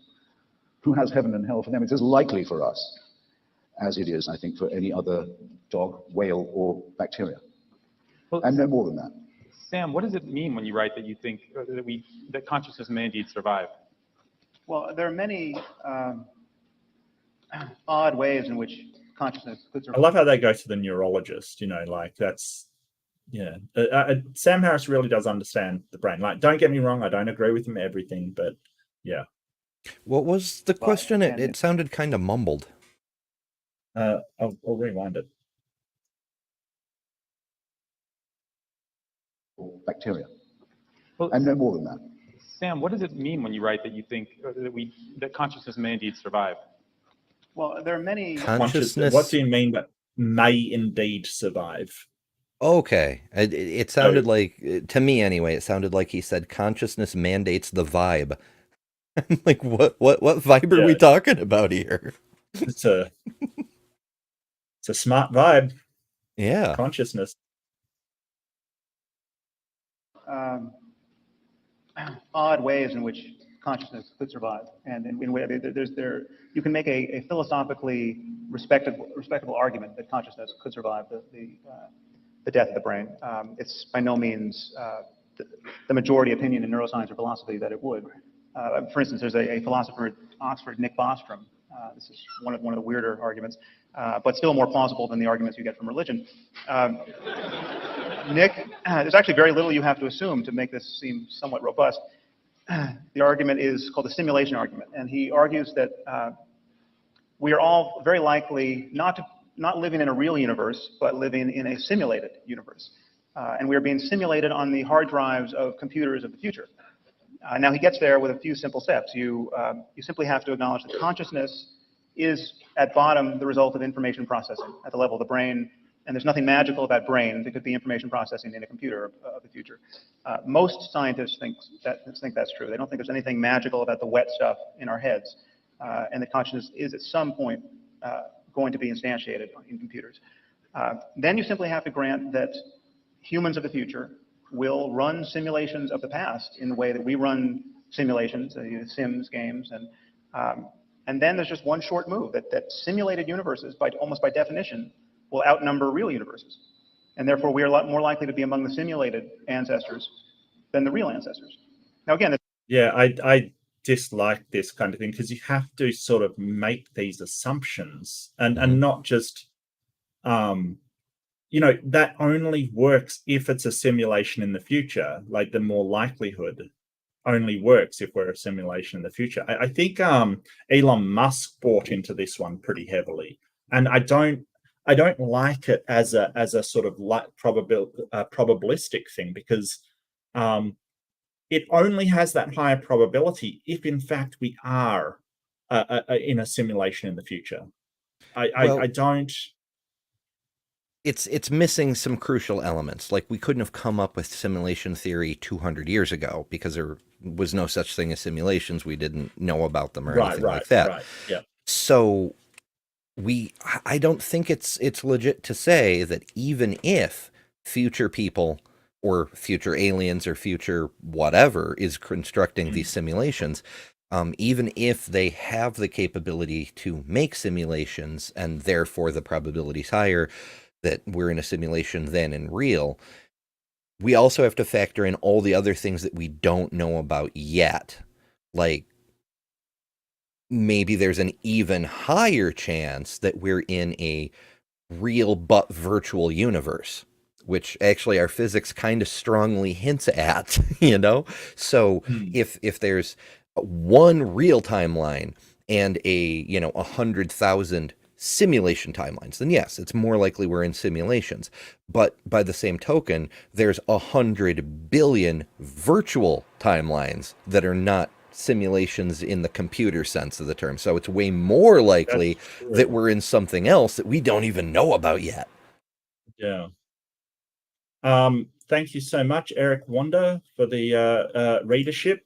Managed to hit Titan smack in the head. That was awesome. So congratulations, Titan. Hit the head mod in the head with the readership. That's awesome. Thank you so much, Eric. Really appreciate it. Really appreciate it. And you too can get some fun custom emojis if you grab your own readership. And also help support the channel, which is, a nice thing to do. I think the sus one is growing on me. I got to say. Anyway, yeah, so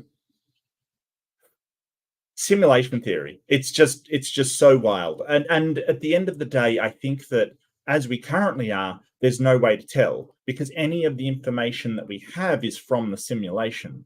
And this is what, when I brought up Elon Musk, he apparently hired scientists to try and find out if we're in a simulation. It's a really futile effort. There's no falsifiability criteria. So it's not even, it's good to talk about, but as a candidate explanation, it's not even worth presenting, because there is no way to falsify that claim. So while being interesting, I don't think, for reasons of pragmatism and unfalsifiability, we would even consider it to be true. Yeah, it's very similar to the future humans, any of the future humans ideas, because there's if it's possible that time travel could be invented, then future humans have already done it. And as Stephen Hawking pointed out, where are all the time traveling tourists? So either it's not possible, or humans just don't live that long, or what have you. Similar thing. You can think about the possibility, but there's no sign of it in reality. But there's a deeper level when you get onto the simulation hypothesis. Say this is a video game. It's a very advanced version of The Sims. So when you die, you don't really die. You're just no longer in the game. But that's not how any game we have works. Like, we would be the character. We would be the Sims character, or the hero in World of Warcraft, or Raynor from StarCraft, or whatever you prefer. When the game ends, that character's consciousness doesn't come into us. We just have memories of having played the game, Their consciousness, if they had one, no longer exists. They're just a memory for whoever played them. And I think that if in a simulation, I don't see a reason it would be any different. Yeah, that's true. Sims is a good game, though, although it's kind of weird that you're doing things that you just do in real life in a video game. For some reason, it's much more fun in a video game, than in real life. So I think it's the playing God aspect. You get to control other people's lives and make things go well for them, or torture them, whichever.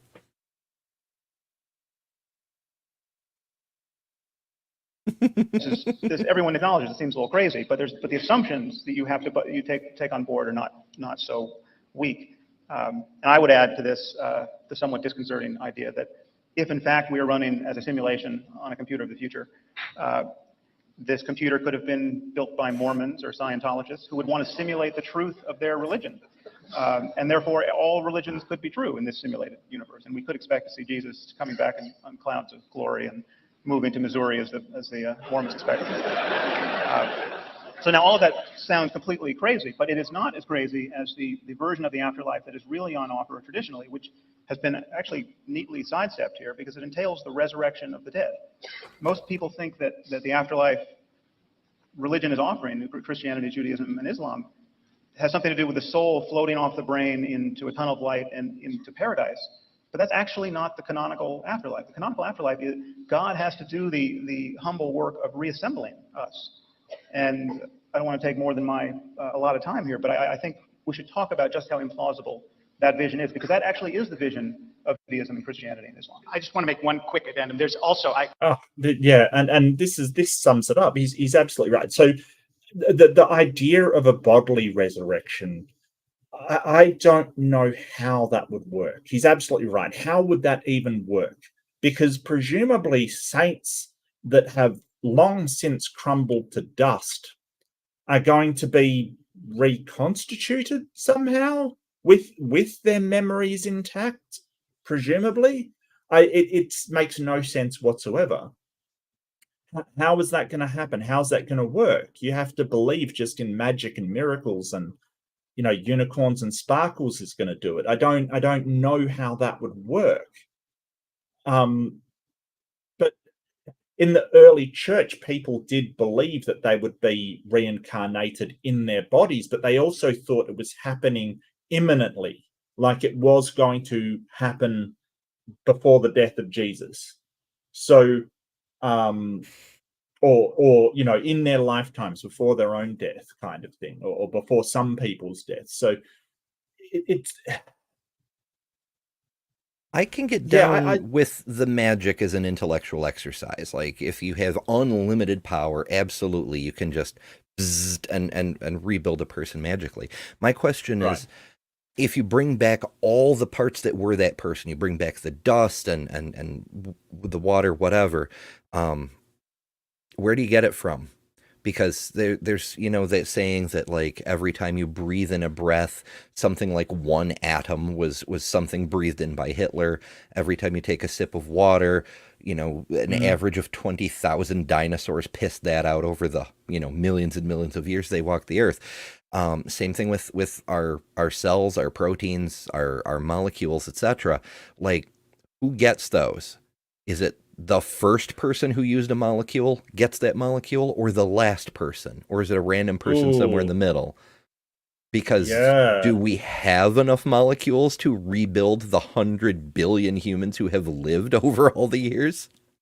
Well, presumably a being with infinite power could just magic up the molecules to swap in to them, kind of thing. I suppose, but I don't know. And at a certain point, you're breaking the game, Yeah.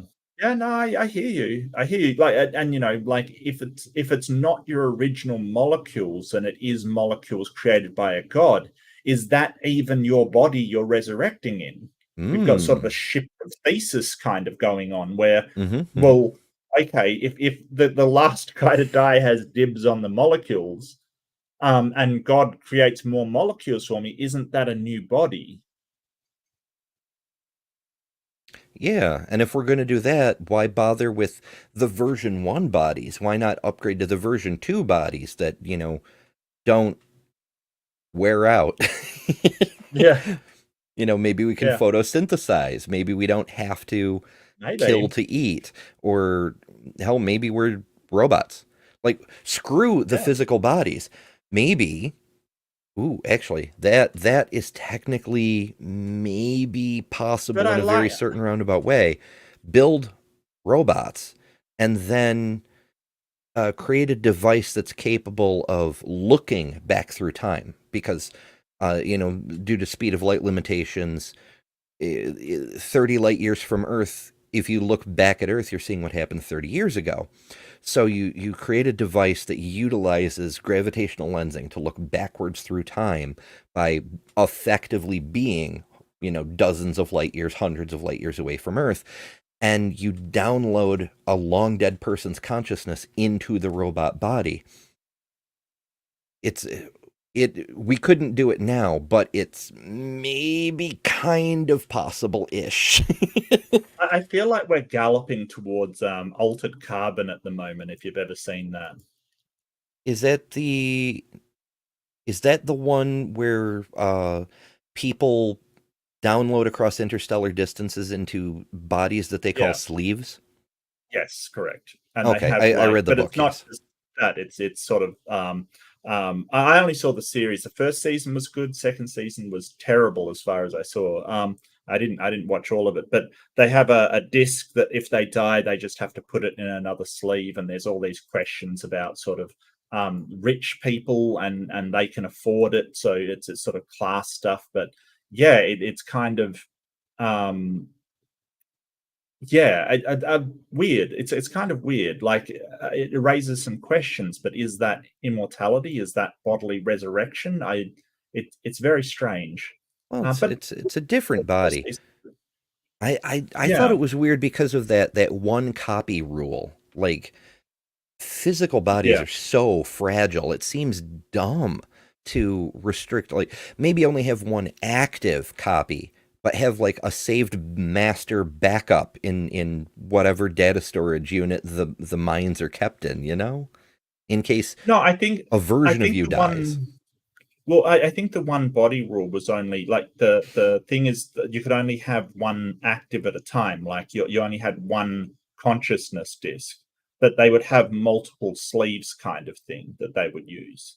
So it wouldn't be just one body there or one sleeve there. It would be multiple sleeves, but you could only be in one at a time. Like you couldn't make a copy of the consciousness and have two of you running around. Right. And maybe the show's a little bit different from the book, but what I'm talking about is in the book, there was a person who was killing people permanently by shooting them in the back of the neck where the computer disks are. Mm-hmm. If you destroy the computer disk, then the consciousness can't be re-uploaded. You've actually killed them. And that's a big time crime. And it seems so dumb to me because why is that the only copy of the person? It doesn't have to be that way. Yeah. Don't know. I don't know. I don't think they really explain that. Don't know. Interesting question though. I might rewatch it at some point in time and see if I can figure out if there is actually a reason. I don't remember it too well. I do remember I enjoyed it, but I don't remember it too well. In Farscape, they had two Johns. Farscape was done in Australia. Did you know that? That was interesting. Was that the Muppet Star Trek? Yeah, Gin Happett, Muppet Star Trek. Yeah, absolutely. Yeah. That was it. Who I thought you were going to talk about is Galen Strawson. I mean, another Oxford philosopher who says that consciousness is actually so impossible philosophically to figure out that it must be that it exists even in inanimate matter, even though it doesn't seem that way. So I don't think that but let's leave aside how difficult consciousness is to figure out without some sort of either strange hypothesis or spirit. Yes, it's true that much of Judaism talks about resurrection, much of it talks about afterlife, but there's a plurality of voices. And I mean, the Talmud says, for example, you assume that the sages are in paradise, but it is not so. In fact, paradise is in the sages. That's not the sort of voice that generally you hear when the literalist view of an afterlife is attacked. And for more on that, I turn to my colleague, Rabbi Brad Artsman. I would actually love for us all to go out to coffee and leave them aside so that we could say things like, wow, that's really interesting. I haven't thought about that. And what do you do with this? Rather than the scoring of points. And so there's a lot of clever. That's a weird thing to say. I get they're in I mean, it's not even really a debate. It's more a discussion between people with differing viewpoints on things. Yeah, a guided discussion. Yeah, I think he really was upset by maybe what Hitchens said.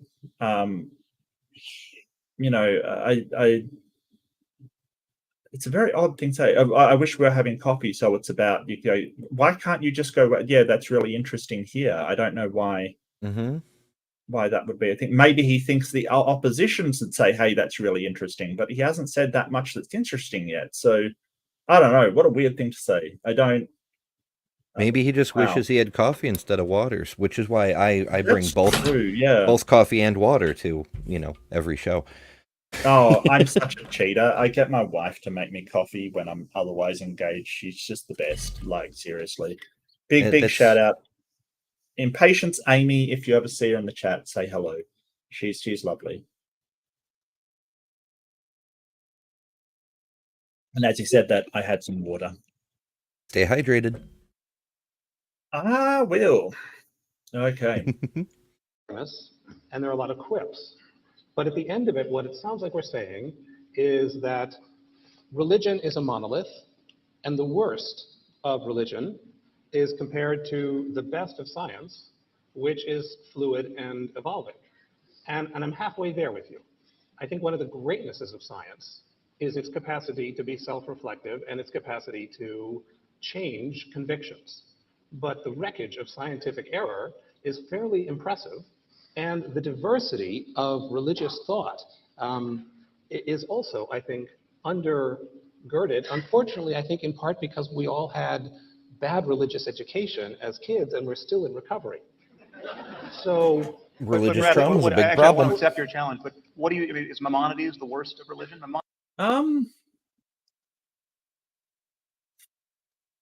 Like I don't know, because I didn't have religious education, so I'm not in recovery for anything like that. I suppose I'm in recovery for something.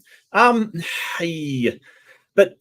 yeah, the fallout of scientific mistakes has been pretty incredible. Sure, I do have to pay that, but it's kind of better than religion, which the fallout also has been pretty damn impressive, and it refuses to change. Like when we make an error in science, we go, okay, so how do we fix it? When an error is made in religion, what we see is people going, no, it's supposed to be like that. It's a feature, not a bug. Right. It's a feature, not a bug. Yeah. So that's the way God wants it to be. So I think while he does have a point, like he certainly has a point. Like, you know, I'm not going to live in a fancy land where I go, well, everything science has done has been perfect and there hasn't been any mistakes and there hasn't been things like leaded petrol and DDT and things like that. You know, like let's be real. However, at least science goes, well, that's bad. Let's change it.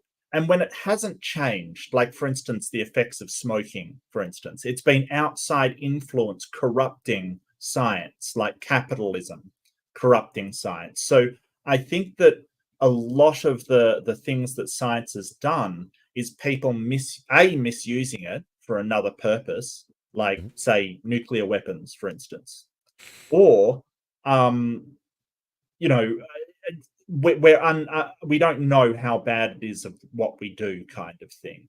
And when we have found out, we've said, without any corruption, like companies saying, no, let's hide the truth, we say, hey, let's change this.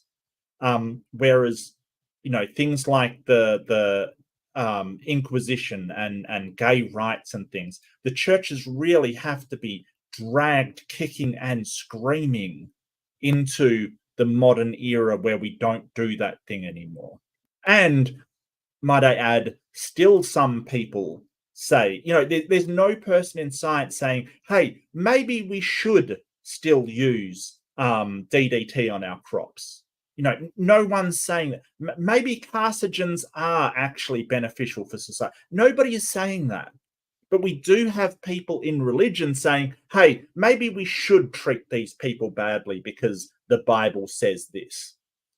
So I don't think you can make a very good sort of, and again, it's whataboutism, really, isn't it? I think it's worse than that. I think it's a category error, because obviously science is just a tool. It's a mechanism for generating answers to questions, whereas religion is not just a belief system, but it tells you how to live, how you have to live. It's not just beliefs, it's rules. And science doesn't behave that way. And it may just be a simple mistake on his part, but all too often we see this set up as a false equivalency, which he just did, to say, sure, religion has done some horrible things, but so has science. But that's not how that works, you know? Science isn't doing the thing. Science isn't commanding people to invent atomic weapons and use them on each other. It's just it's like saying, you know, rioters have done some horrible things, but so have hammers. Mhm. Hammer's a fucking tool, you know? Yeah, yeah. Yeah. Yes, kamikaze. Yeah, but it's worse than that. It's a three-quote way. I don't know. Came right out and said, you have to believe in the resurrection as a literal. Yes, and truth. Maimonides also said that what I've written in my book is disguised so that people will, if they need literalism, latch onto it and miss what I'm trying to say. And he also said that we call the world to come because we don't experience it during this lifetime, but eternity exists at the present. And if you attain a right consciousness, you can be in eternity now. Okay, so if he said he's going to write the book in secret code, then what the frig use is it? How can anybody get anything sensical from that? It seems like it seems like that point it's the prophecies of Nostradamus or something. You could, it says what it says when you want it to, and it says something different because it's hidden esoteric meaning when you need it to. Then it's no bloody use. I don't know. It's just that was kind of a very vague answer. I didn't like it.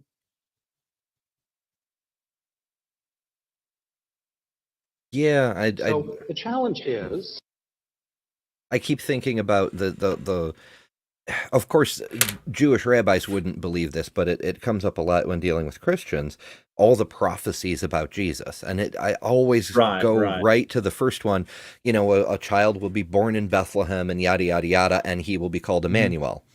Well, can I interest you in this slightly used Jesus? Okay, his name's Yeshua. Right, but I'm here for an Emmanuel. Yeah, well, we're out of Emmanuels. How about a nice fresh Yeshua, Yeah. But then they'll say, oh, but Emmanuel means this thing, so it didn't mean literally Emmanuel. And it's like, well, if his name was Emmanuel, you'd say it was the prophecy. It's very, very strange. It's this very, very loose interpretation. And something that I've pointed out in debates against, like when I have debates sort of, is the Quran scientific? Science doesn't do this kind of thing. It doesn't make these kind of metaphors or poetry and stuff like that. If it says you take a beaker of 20 grams of phosphate and you put it in the, that's exactly what it means. It doesn't go in for any of this stuff. It means exactly what it says. And when you're doing I mostly did engineering reports, right? So how you perform circuits and things like that, how you set it up. It's really important when you're doing it that all the steps are clearly outlined. Like you are taught not to put in any kind of, we threw this in here. No, that's not what you did. Stop. No. You have to write it. We put a, 60 ohm resistor here, followed by a circuit connecting this point. Like all of it's specificity on what you're doing. And that's something that religion lacks. Oh. We all come to it with our own different concrete needs, but religion is, I think, far more nuanced. And I guess the plea I would like to offer to you, because the parts of your book, both of you gentlemen, that I agreed with was everything you trashed religion for, it deserves to be trashed for. I have an autistic son, and if I believed in that bully in the sky, I would have to tell Dr. Wexler that I was leaving my employment. But I don't, and I don't think that my tradition or the Buddhist tradition or the richness of Hindu tradition understood in a nuanced and ethical way is any more problematic than science's capacity to learn from its mistakes and to move on. And the way the Bible is used in my community with my students is, I would hold up as ethical as anywhere else. And a part of that is the recognition that although we do not know, we hold to hopes that orient us and allow us to value each other as of abiding significance. No. Yay, clapping, whatever. They're at a Jewish center. That's fine. Yeah. But he's doubling down on that false equivalency. He's saying, well, our systems of belief at the very core, value human existence. Well, that's not always true. I mean, look at the Old Testament. Let's drown all the babies, wipe out the Midianites, keep the virgin girls. There's no valuing of human life in there. None. But set that aside for the moment. Science isn't a fucking belief system. It doesn't include any kind of imposed overlay of ethical systems. We, moral humans, have added ethical guidelines on top of science to prevent unscrupulous people from doing some of the more horrible things, but science itself does not come with those. Whereas these books, these traditions, these belief systems, they all come with an ethical insertion, if not underpinning. And that makes them not even the same thing, not even a little bit. Yeah, and so again, like you said earlier, it's a category error. You're trying to compare science to a moral and community standard, basically. Like, it just doesn't. To quote somebody I usually can't stand, the facts don't care about your feelings. Like, you're sort of describing. I know, oof, big oof. It is true whether or not you believe in it. I like him better. Yeah, absolutely. It's true. Yeah, and exactly right, because he's saying, hey, it makes this community feel good about it and all this stuff. It's kind of just an appeal to emotion. It really is. It's like, but that doesn't get to the question, is there an afterlife? And I've talked to a few people, that follow the Jewish faith, that have this thing of, they don't go really into whether it is true or not. Like, they don't seem like they want to know that. They just say, well, it's useful. It helps. It helps out people. It soothes them in times of need. Okay, but is it true? We're not asking whether it's comforting or not. We're asking whether it's true.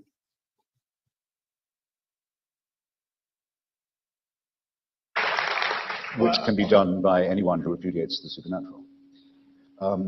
Look, I don't mind attacking religion at its best if you'd rather I do that. I mean, behind the idea of judgment, remember, which is part of the deal of the afterlife and the reward of heaven or hell, is some rough concept of justice, that there's an equalization of the odds against which we struggled when we were alive, that the tears are dried, and that the wrongdoing is punished.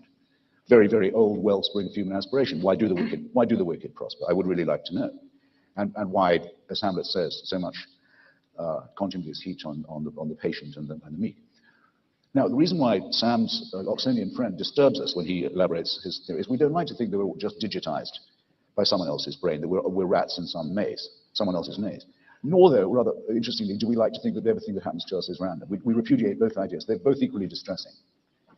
But the reason why I started with my totalitarian point is this.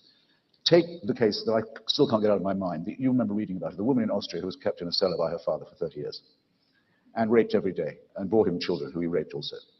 Picture how she must have prayed, how she must have wearied heaven with her prayers, and how accidental was her release that we even know about. I remember that. That's awful. We should stop using that word, though. I really should have checked this a lot more thoroughly. But I'm sorry. Trigger warning. That was a horrible case. If you can't handle it, there's happier stuff on, I'm sure, in other corners of the internet. I'm sorry, everybody. I should have reviewed this a bit more thoroughly, because that was disturbing. I don't know if you remember that. That was absolutely disturbing. Just horrible.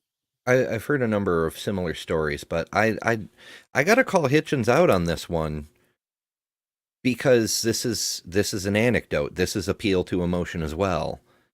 Yeah, and I don't like that he's doing it. Like, it's not so cool.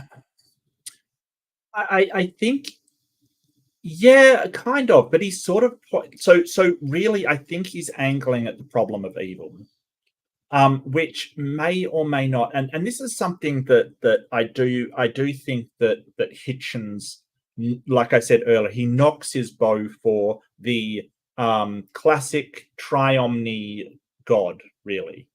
So the problem of evil would absolutely apply here. If God is all good, Why does he watch with sort of, complete indifference of this poor girl and everything that she went through, which is just awful? Like, how could that possibly be good in any outcome or how could this happen? And if he's all powerful, why doesn't he do something about it? If he's all good, why does he? So the problem of evil would apply here, but I'm not sure these rabbis actually, have that problem. They might say, hey, God does whatever he wants. He's not necessarily good. They might say, hey, he's not all powerful. He doesn't interfere with earth. I don't know. So you're right. You're absolutely right. But he's sort of aiming at, the Catholics and the Protestants again, I think. Possibly so. I just, it's not necessary to do it that way.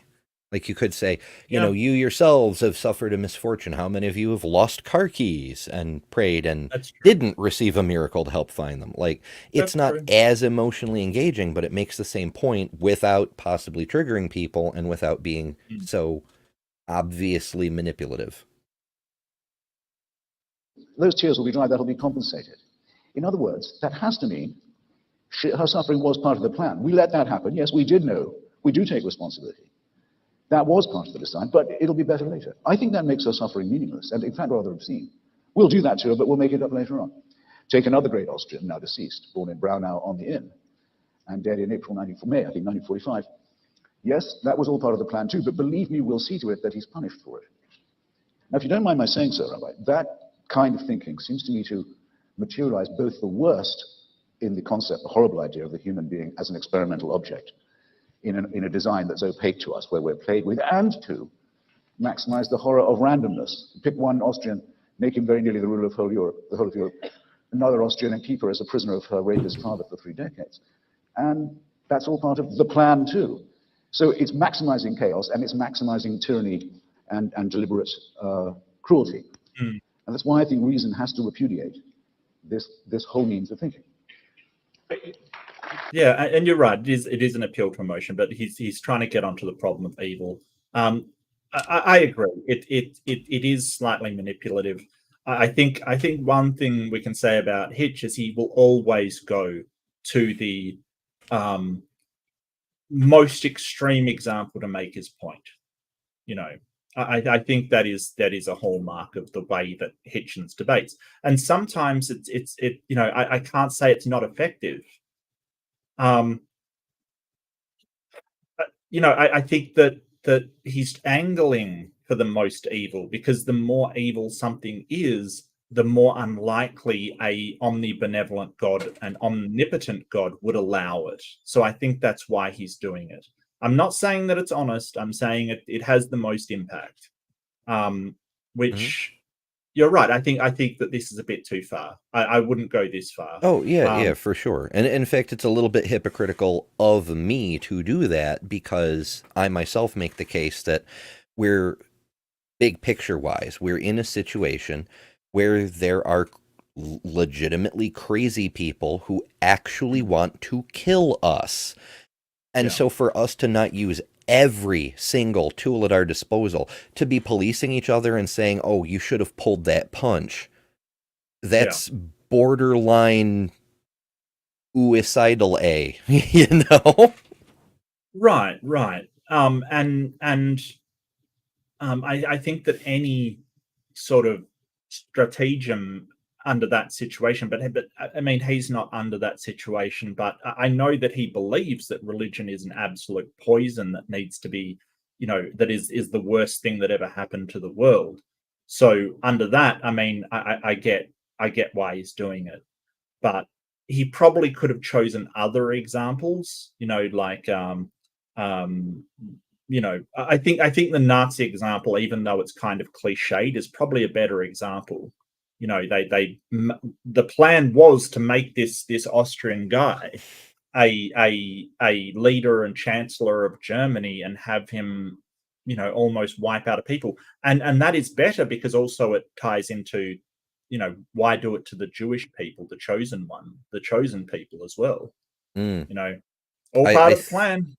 I think considering the interlocutors and the audience, Hitch might have considered that one in especially poor taste. But on the other hand, he may have gone the other direction and said, well, that just means it'll hit all the harder. You know? Right. So I think it's probably hit the harder, yeah.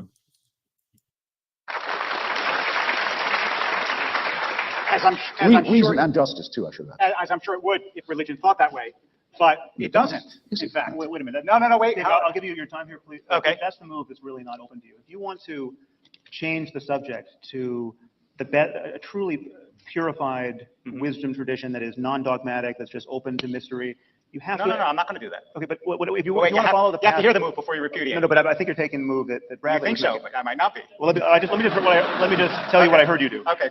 Go ahead. You just said religion is not the way Christopher suggested it was, and in the vast majority of cases, it is.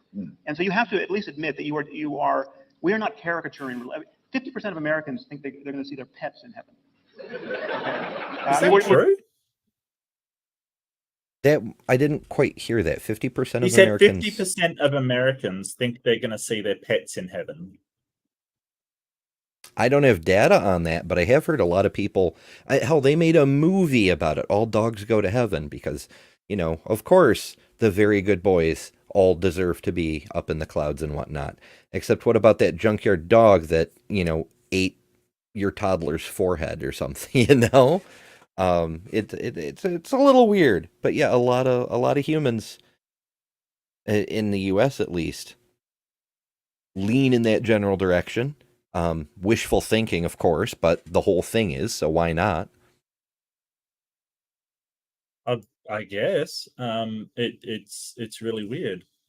I don't know. Yeah, Well, I mean, I understand from a secular point of view, you're sort of like, well, what's so special about humans, really? We're just very, very, very clever apes. You know, we're incredibly intelligent simians who have just gotten tool use down to a ridiculous degree. But, you know, from that perspective, you're like, well, if we get an afterlife, why wouldn't everything get an afterlife? Why wouldn't something intelligent like a dolphin get an afterlife? Why wouldn't a elephant get an afterlife? You know, if consciousness, if the first Jewish guy, his point was that consciousness, you know, there's mindfulness, consciousness, and then there has to be something else. Can't you apply that just as easily to a dolphin or a cephalopod? Yeah, and the reason it was a contentious issue, instead of people just, you know, hand waving and saying, well, sure, if you want to think your pets come to heaven, that's fine, whatever. Just, you know, keep putting your money in the collection plate, is because there's that underpinning in evangelical Christianity especially, but hardly exclusively, that humans are the special beings. They're the only ones that are made in God's image, and everything else is just set dressing for us to exist, you know? Yeah, and this is true. A really good point. For the Four Horsemen and the New Atheist movement, triggering was kind of the point at the time. And I kind of, I get you. I get you. That was something that they were sort of actively trying to do, is sort of, you know, say things to wake people up. Yeah, I don't know. I don't know if that's effective, if it's not. It may very well be. It may very well be. Dealing with heaven if you don't. Right. We're having this conversation in the context of how religion is practiced. Soon? Yes. Okay. Please. There are strains of religion that are deterministic and say that everything that happens in the world is planned. There are. Calvinism, for example, does that. In Judaism, that's actually... Yeah, the problem is, though, they don't think it's strange. They think yours is strange. That's the problem, right? They say that's completely normal. Of course, we believe that everything is predetermined and the elect will go to heaven and they've already been chosen and there's nothing you can do to be one of the elect. They think that's perfectly reasonable. They think that your way's weird. So when you say that, you're coming from a certain perspective, and I feel like he's now appealing to the audience to sort of say, hey, no, they're the strange ones. Those religious people aren't the real religious people. Well, that's sort of one of the hallmarks of what it takes to be a true believer, TM, is thinking everything that you do is the Right. way things should be done, because if you believe they should be done differently, you'd be a member of that faith instead. Right. Right. It's, I mean, you see it, we've got so many former Jehovah's Witnesses running around YouTube these days, and you know, they point at some of the things that within the witnesses are perfectly normal, and they point at and say, this is why the outside world is weird. But once they get out, they realize the witnesses are the only ones who do that particular thing. Yes. Yeah. And they're like, no, actually the witnesses are weird, you know? Yeah. And it's the same thing in every tradition. They all have their own quirks and idiosyncrasies. Same for LDS, like the Mormons. It's Like, just more they come out- extreme in the cults. Yeah, they come out and go, that was actually weird. That is so weird. Like it's so odd. But you see that also. I knew a girl who had been in an actual cult kind of thing, and like the things that she did were not like, you know, you grow up and you eat food and stuff like that. It wasn't. It was so peculiar. Some of the idiosyncratic things that she did, kind of thing. I remember she was afraid to cross the road because she hadn't been at a road before, kind of thing. You know, like we're talking about, like in a she'd grown up in a compound, right? Like like a DAL kind of compound thing. But I mean, worse, because she'd never actually been to a place that had an actual, like, you know, it was crazy. But some of the things that she thought were just normal, and it's interesting because if that's the pond that you grow up in, how would you think otherwise? How would you ever think otherwise? You know, people ask me, oh, how is being on the autism spectrum different than being, you know, neurotypical? And I'm like, I can't tell you. I don't know what it's like to be neurotypical. I've got no idea. But I will mention I do some things and people will go, that's weird. And I'm like, yeah, I guess it is, now that you come to say it like that.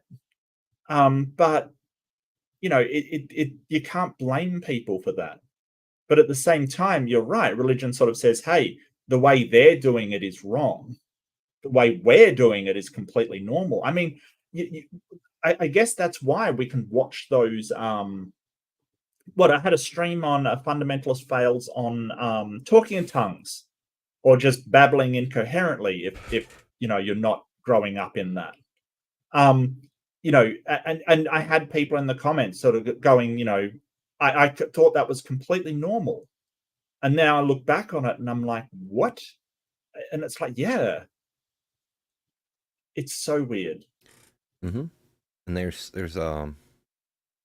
another layer to that too, like to be you know, at Rabbi Wolpe's level, it creates the internal sense of privilege without knowing that it's privilege.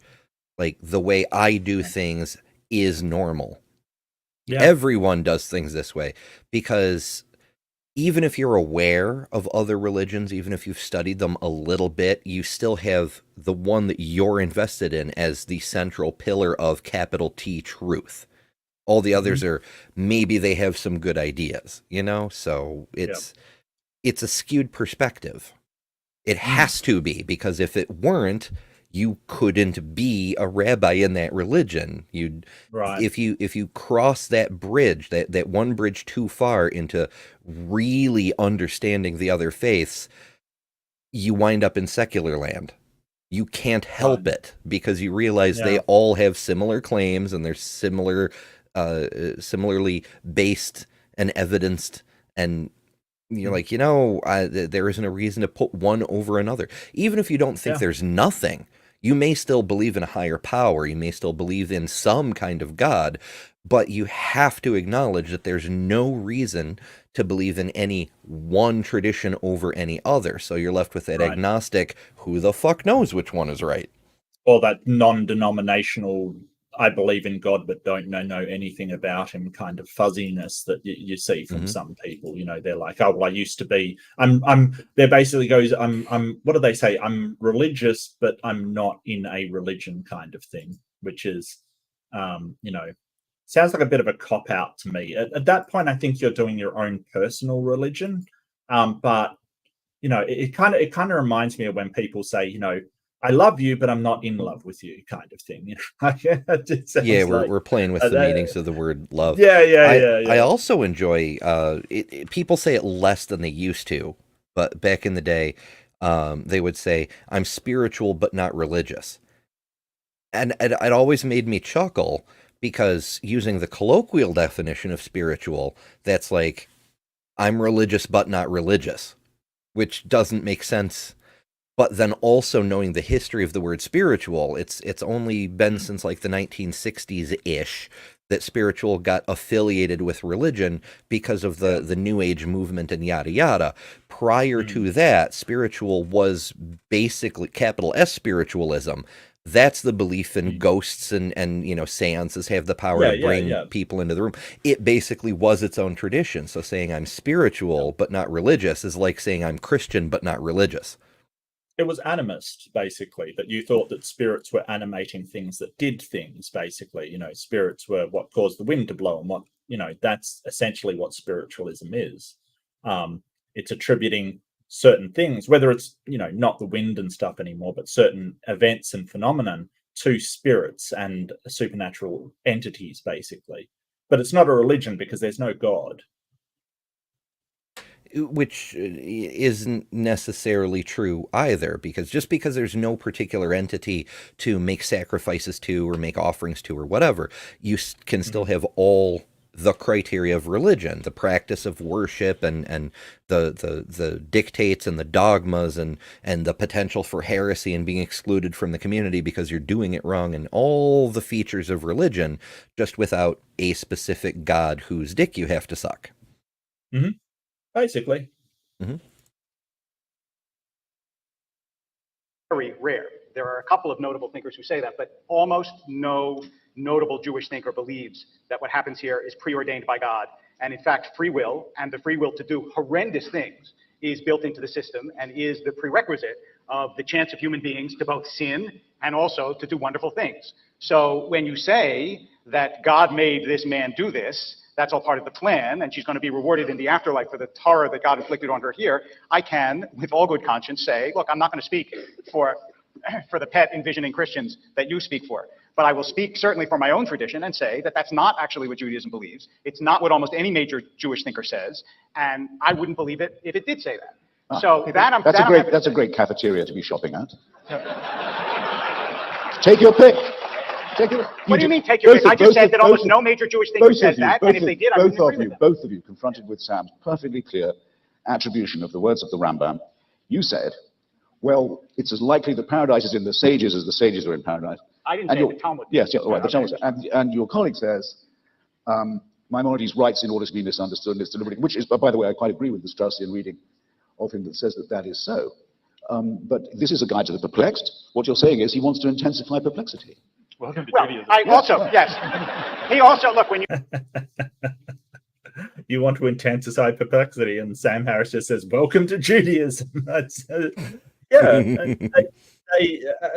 I've seen Jewish rabbis argue three different perspectives on the same thing. And I don't think that's, I'm not being critical of that. I think I've done that many, many times kind of thing. I think that sort of taking multiple things, but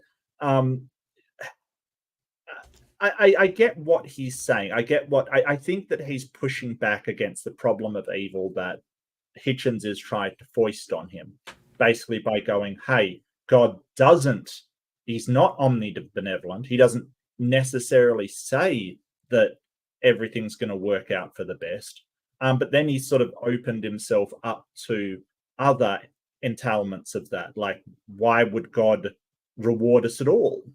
Why would, what if this is his toy, why doesn't he just toss it aside afterwards?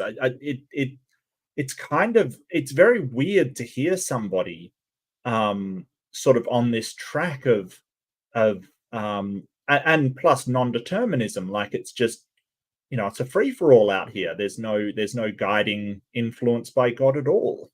It's kind of odd to hear that. Especially from a Jewish person, where there are literally prophecies in the Jewish tradition. So if God doesn't know what's going to happen, it's not going to his plan, and it's just random stuff, then how are the prophecies working? It's very, very strange. It's very weird. It makes me think of, like a god of chaos is in charge, like Tiamat, perhaps, or... or Sumerian god, as various people have pointed out, the Bible reads a lot more like it was written by Satan, who is trying to paint himself out to be the good guy, by contrast to how horrible and evil and incompetent Yahweh is. It's a possibility, anyway.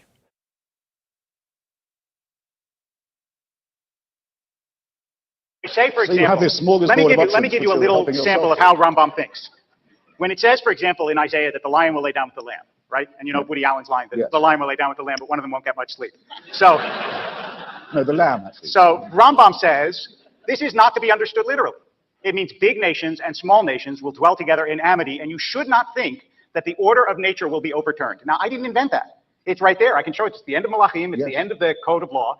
And he has a sophisticated understanding of religion. If you say to me, are there people with an unsophisticated understanding of religion? I have no doubt that there are. I even know a few. But you're not sitting with them on a stage. And I don't think it's actually, I don't understand my task to be to defend understandings of religion that I don't adhere to. So I'm happy to argue with you what I understand about religion. But obviously, if I thought mainstream Christianity was the way to understand religion, I'd be a mainstream Christian. And I'm not. I want to make 2 points in response. He does have a point. Like Hitchens, like I said, he's shot it at a completely irrelevant target somewhere in the audience. He really has not. He did not leverage that against the people on the stage. I get what he's trying to do. I think it'd be much more effective if he sort of said, "Hey, there's multiple afterlives that people like. They can't all be true. You know, there's multiple afterlives being claimed, and that these people say that all wrongs will be righted in the afterlife. You're not saying that, so." Like, how do you know that? How do you know yours is the correct one? And I think that would be a much more productive conversation than, there's people out there that think this and they don't. I think it'd be much more productive. It breaks my heart to criticize Hitch, but I think he really is. He's really attacking the Catholic and Christian paradigm right now, rather than anybody on the stage. Doing it very well. Yeah. Conversely, though, I think I think it's like an opposite of moving the goalpost, or maybe it just is straight up moving the goalpost. These two rabbis, they come to this debate. Let's talk about whether God really exists, but then they're backing off from their obligation. Like, you're religious people representing religion, and then to turn around and say, oh, well, I'm not actually representing Christianity or Islam or this or that because I am a Jew. I can only speak for Jewish people. Fair, but that's not the debate you signed up for,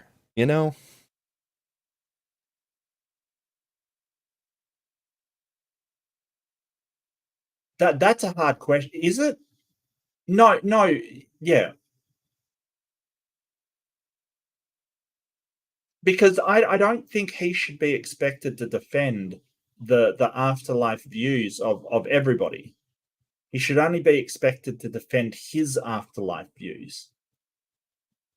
Why would you say, go to a debate, is there an afterlife, and you have to you're a Jewish person, you'd have to argue if the afterlife exists of a Christian or a Muslim or anybody else than a Jewish person. Well, because he's not arguing for the Jewish afterlife. He's arguing, is there an afterlife? It doesn't matter which afterlife he demonstrates. If he can demonstrate any one of them, he wins the debate. Right, but if he the doesn't fact that he's Jewish is irrelevant to that. but he doesn't believe that the afterlife that Hitchens is currently referencing, the one where wrongs are righted in the end, and it's all according to a plan, and that plan is for things horrible to happen in this world that are almost unable to be coped with in this world, only for it to be righted in the afterlife we're talking about. Why should he defend that if that isn't his belief? I don't think he should have to. I mean, he could concede that one and then substitute his own point and be like, well, I'm not defending that, I'm defending this. But it just seems like a dodge to me to be like, well, I'm not defending that.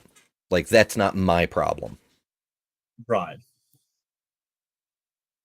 Right. Yeah, and maybe it is a bit dodgy. Maybe he is sort of saying, hey, my belief doesn't include that, and so therefore I don't have to defend that point. He could make it more clear what the God is doing with the problem of evil and the afterlife. Like, does the God just let chaos reign and then, make up for it in the afterlife? Because to me, that seems almost as bad. It would be like, throwing people on an island with, limited food and limited resources and just going, have at it. And then afterwards taking them off and going, well, it's not my fault they fought among themselves. Seems a bit weird, right? Like that sort of is the position that you've put the people in. So I think there is also a case for a neglect argument. Like, you're the parent and you've just neglected your children and let them do whatever. As we've seen recently, someone was just convicted for that kind of thing in America to do with a school shooting. That neglect is a crime in and of itself. So that is almost as bad, because even I know that if you just let humans run wild with very minimal guidance, they're going to get after all kinds of nonsense. I know that. You don't need to be a god to know that. Humans are good at nonsense. I mean, look at my chat. It's ridiculous. Like, seriously. I love you, chat. I love you. I just love hassling you. Oh yeah, I really do. It's tons of fun. That's why we do these things live, because it's great. But all of this reminds me very much of a version of a story that you may be familiar with, although it's a very different version. It's I'll try to summarize it and make it short. The gods are trying to figure out how to do what is right, because their creations are suffering. They've built this wonderful world full of plants and animals and all sorts of things. But, in order to live, the lion has to kill. So which is right? Is it right for the lion to kill the gazelle so that it can live? Or is it right for the lion to not kill the gazelle so that the gazelle can live? And they're at a loss. And, well, finally one god comes up with an answer. He plants this tree that will grow them fruit that contains the knowledge of what's good and evil. And once they eat of this fruit, then they will know, and they will be able to say to the lion, today is your day to eat. You may take the gazelle, and tell the gazelle, today is your day to die. And then the next day they can say to the lion, today is your day to go hungry. And the other gazelle, today is your day to live. And then tomorrow you may be eaten, and so forth. And because where before they could have just said it arbitrarily, now they know because they've eaten of the fruit.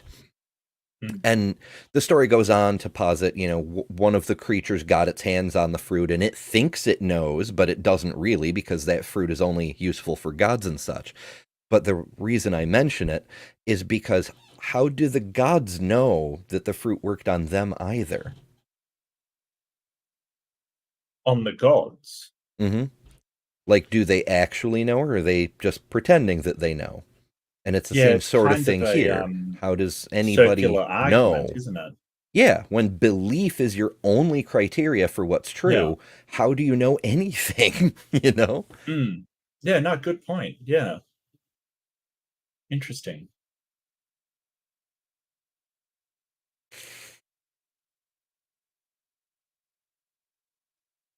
They got quiet all of a sudden.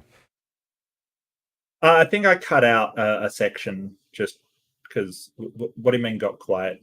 I saw Sam Harris's mouth moving, but no sound was coming out. Oh, I probably cut out something, maybe. I did do cuts. Did I mute them? Is it still sharing sound? Do you hear the applause? No. Oh. Maybe a reload would be in order. We broke Hello, it, everybody. folks. Welcome back. We're having technical issues, as per usual. I probably should make a screen for that. Actually, why don't I use my Kent Hovind technical difficulties screen? That was great. I love that screen so much. I can't use the music from it. I know I got a flag for that one. Had to cut it out, but I can put some other music in there. Are you hearing it now? No, but it doesn't look like... No, still muted. Okay. Well, what I'll do then is I will stop sharing, close it down. Oh, I forgot to look at the time. Okay. Yeah, so I can be a bit of an idiot sometimes, just saying. Just saying. We broke it good, folks. Shoot, I can't see this timestamp because that's where our heads are.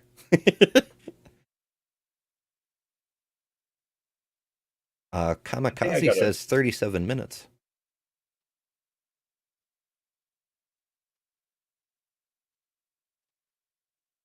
Oh, 32:45. Oh, I was right there. Right. Okay. Right there, right now. Right there. Do. I need a entertain proper... everybody while I get my stuff together. You know. Yeah, I mean, we can do our... Ooh. Just like the street lights lit this town, like a fire in a blaze, gotta burn it down. Can't be afraid. Ember.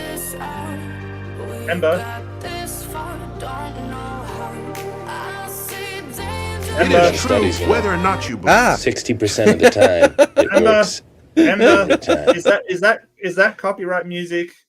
No, it's YouTube.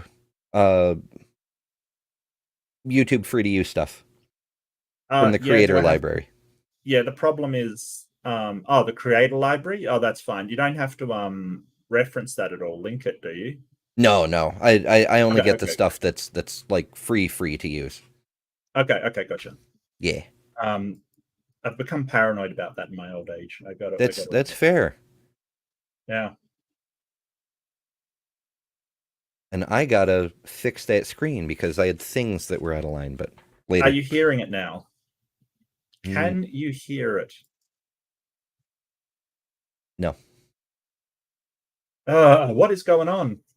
Maybe I should go out and in again? Is like something not working? Share screen. Difficulties and things. Jester, that song is called Light It Up by Robin Huston. I'm probably mispronouncing it, but I think you get the idea. Still nothing. No. Oh, this is going to kill me. Why stream? Yeah. Curses and vexation. Yeah. Okay. I'm gonna go out and in again. Pirate shanties ready, people. Avast ye lubbers. Yo ho, and really bad eggs. So what? Oh shoot! Now I wanna do bad pirate jokes, but I can't think. I can think of the punchlines of some and the setups for others, but not the whole joke. I'm just not in the right frame of mind for that. Oh well, we just do our best over here. Ooh, we can yodel.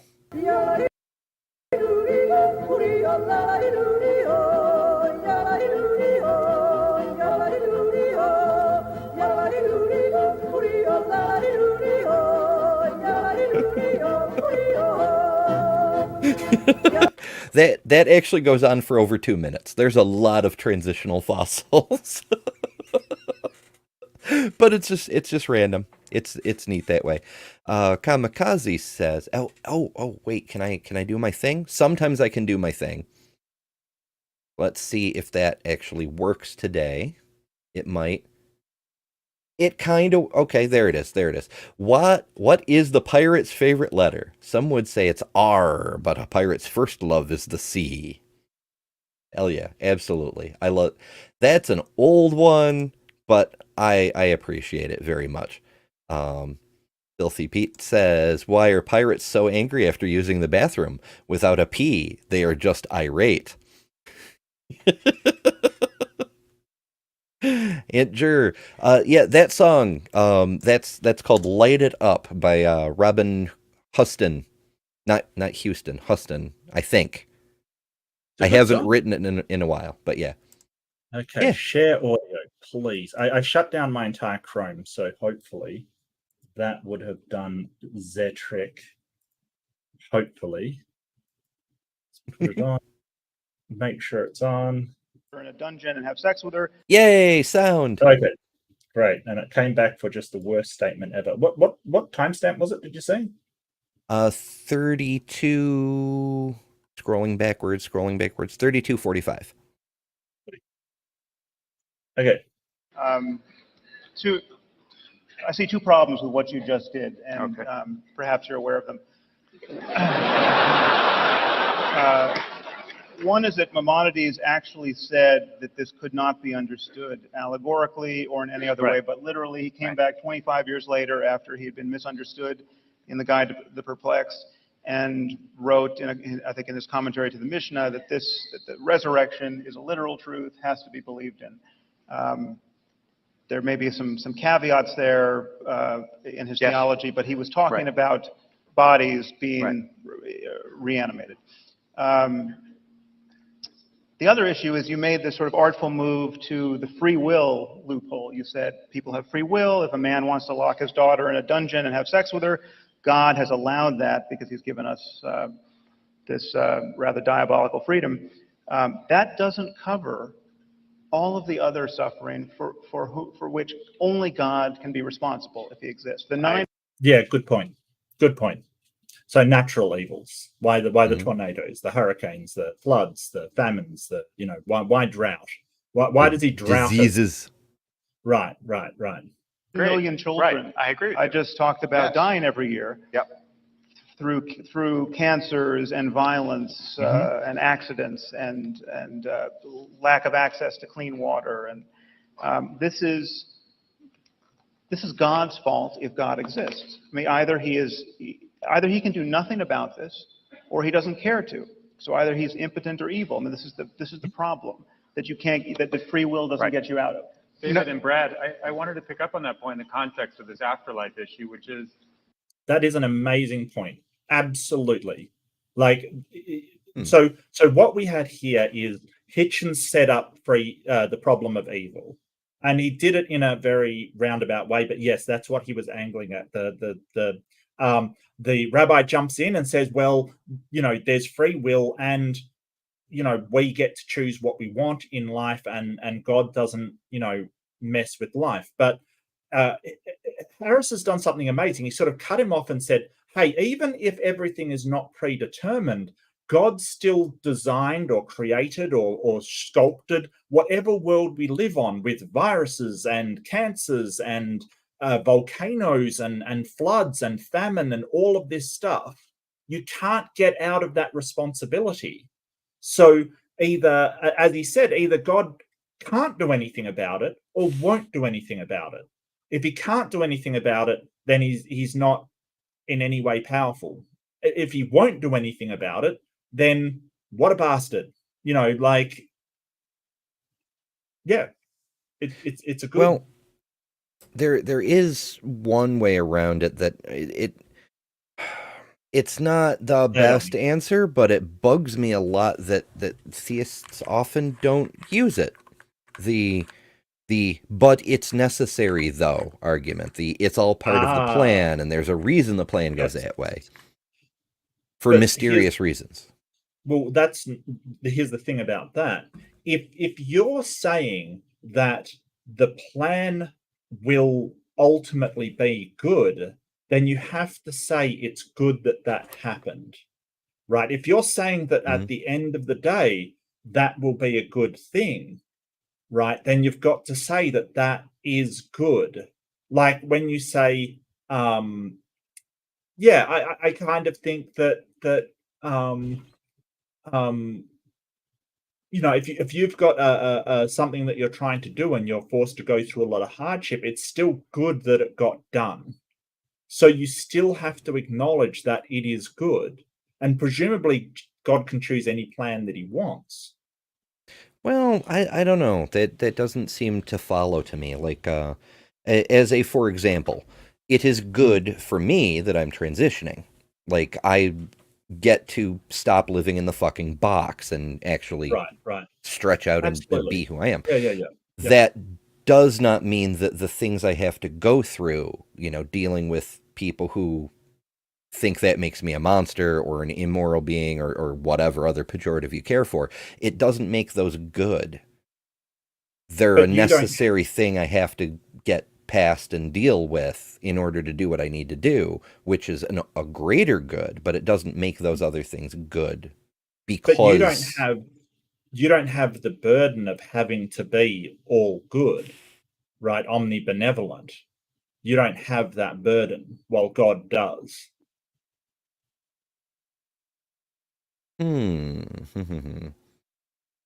I think if you're making the case that the overall good is what matters most, then maybe, I don't know, it's a much weaker argument, but you could still make the argument that you have to do some the evil in order to get the bestest of the good.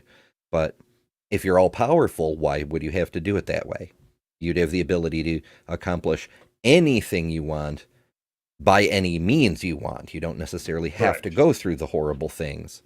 Like, you don't have to make the pizza if you can just conjure the pizza. Yeah, and you there's no reason to put such horrible evil in the world. Like, you could have made a world with free will and no viruses. Or you could make a world with free will and no floods and volcano and famine. I don't get how that is something. I get you. It is an argument. I just don't think it's particularly strong, because that got, like, it's okay if you want to say, hey, the God's not all good. The God's very capable of doing evil in order to get to what they think is good. It's kind of, so that sort of says, it reeks to me of Machiavellianism. The ends justify the means. Like, you can put people through the most horrendous suffering in order to, get the best outcome. Like, at a certain point, I would imagine that we would say, hey, the evil that you would go through to be comfortable in your own skin is not worth it, right? It's not worth that outcome. If you lived in a Muslim nation where you might have, a hand cut off or something, like, or be killed, it's not worth that, right? We would say, hey, it's probably best if you don't, being uncomfortable is probably better than being killed. So,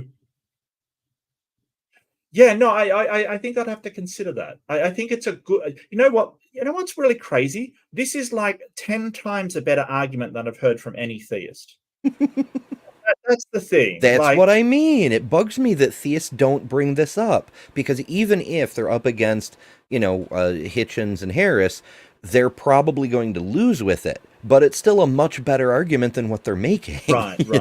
Yeah, and I don't think you're right. It's not particularly strong, but it's still better than what I have heard in the past. Okay. Yeah. No. That's fair. That's fair. I still think that an all good God just, I don't know why he would do that. It doesn't seem to be. I still think that the problem of evil still exists.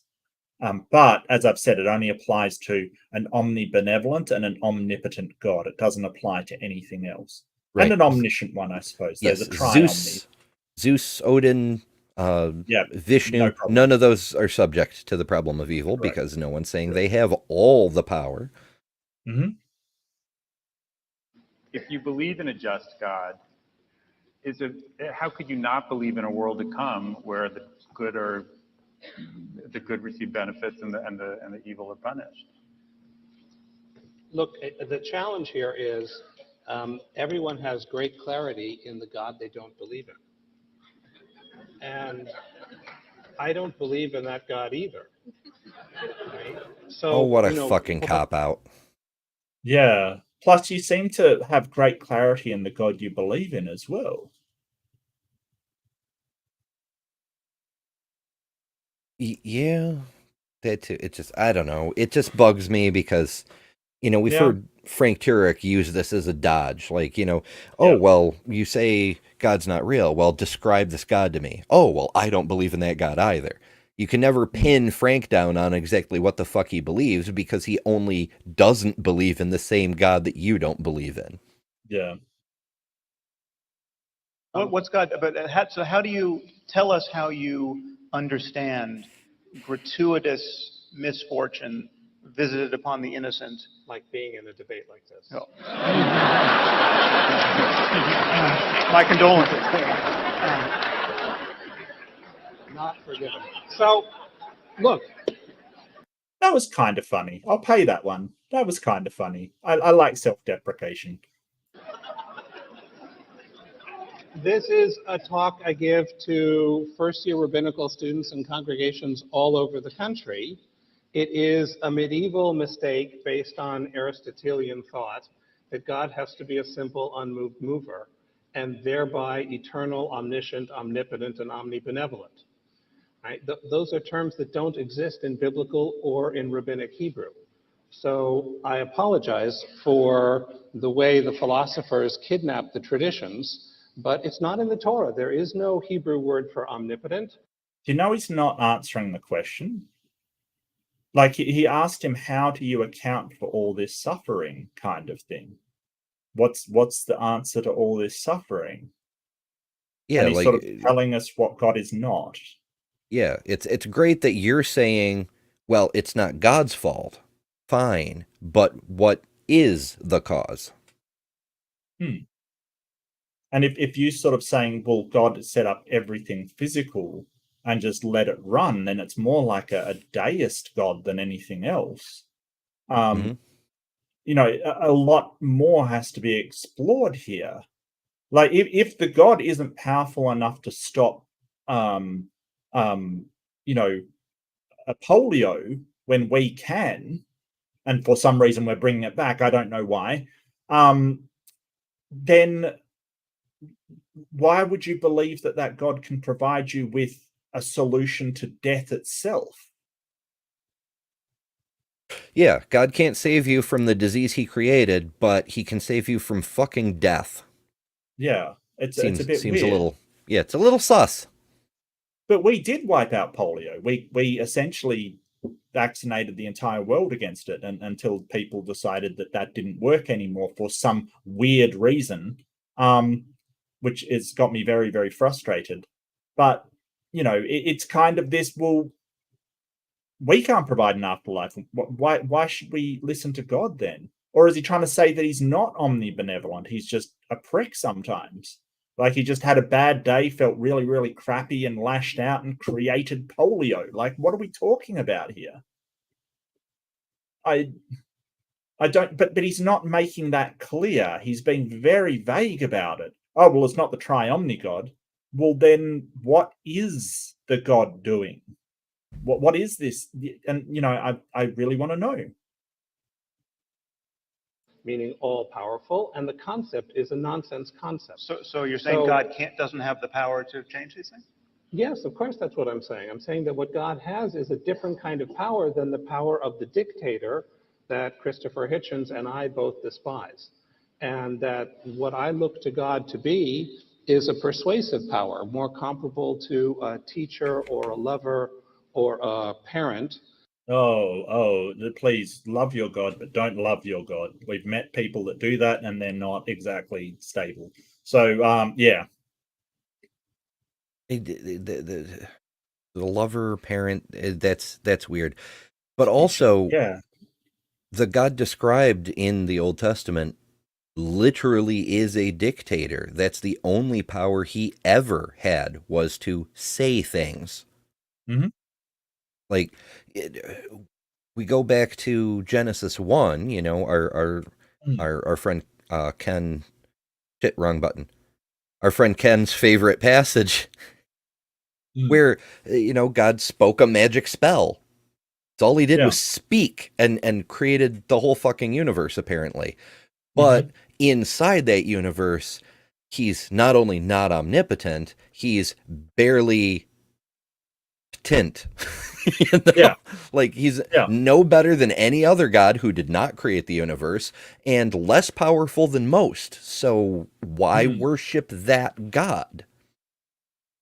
I guess the deal is, yeah, God is going to guarantee that you suffer and can't do anything about the other suffering that will come at you within the world. But as long as you stay loyal, he'll promise you an afterlife where you get to suck his dick for eternity. So at least you get that. Right. Right. I guess. Yeah, it's very weird, and it's sort of like so he's sort of saying a parent or a lover, and it's like, well, and they don't have the power to help us. So a parent that sort of gives birth to us and they don't have the power to help us, that's fine. But like you say, why would you worship that? It's very, very strange.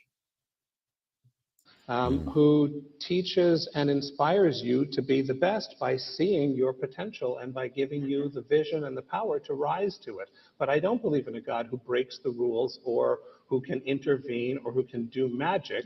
And the challenge here, wait, I wanted to, may I just say. Wait, then what was the parting of the seas and the frigging snakes at the what the hell? I was just thinking about Exodus too. I'm like, he doesn't do magic? Of Egypt? Like, I'm pretty sure the plagues of Egypt weren't, you know, natural phenomenon.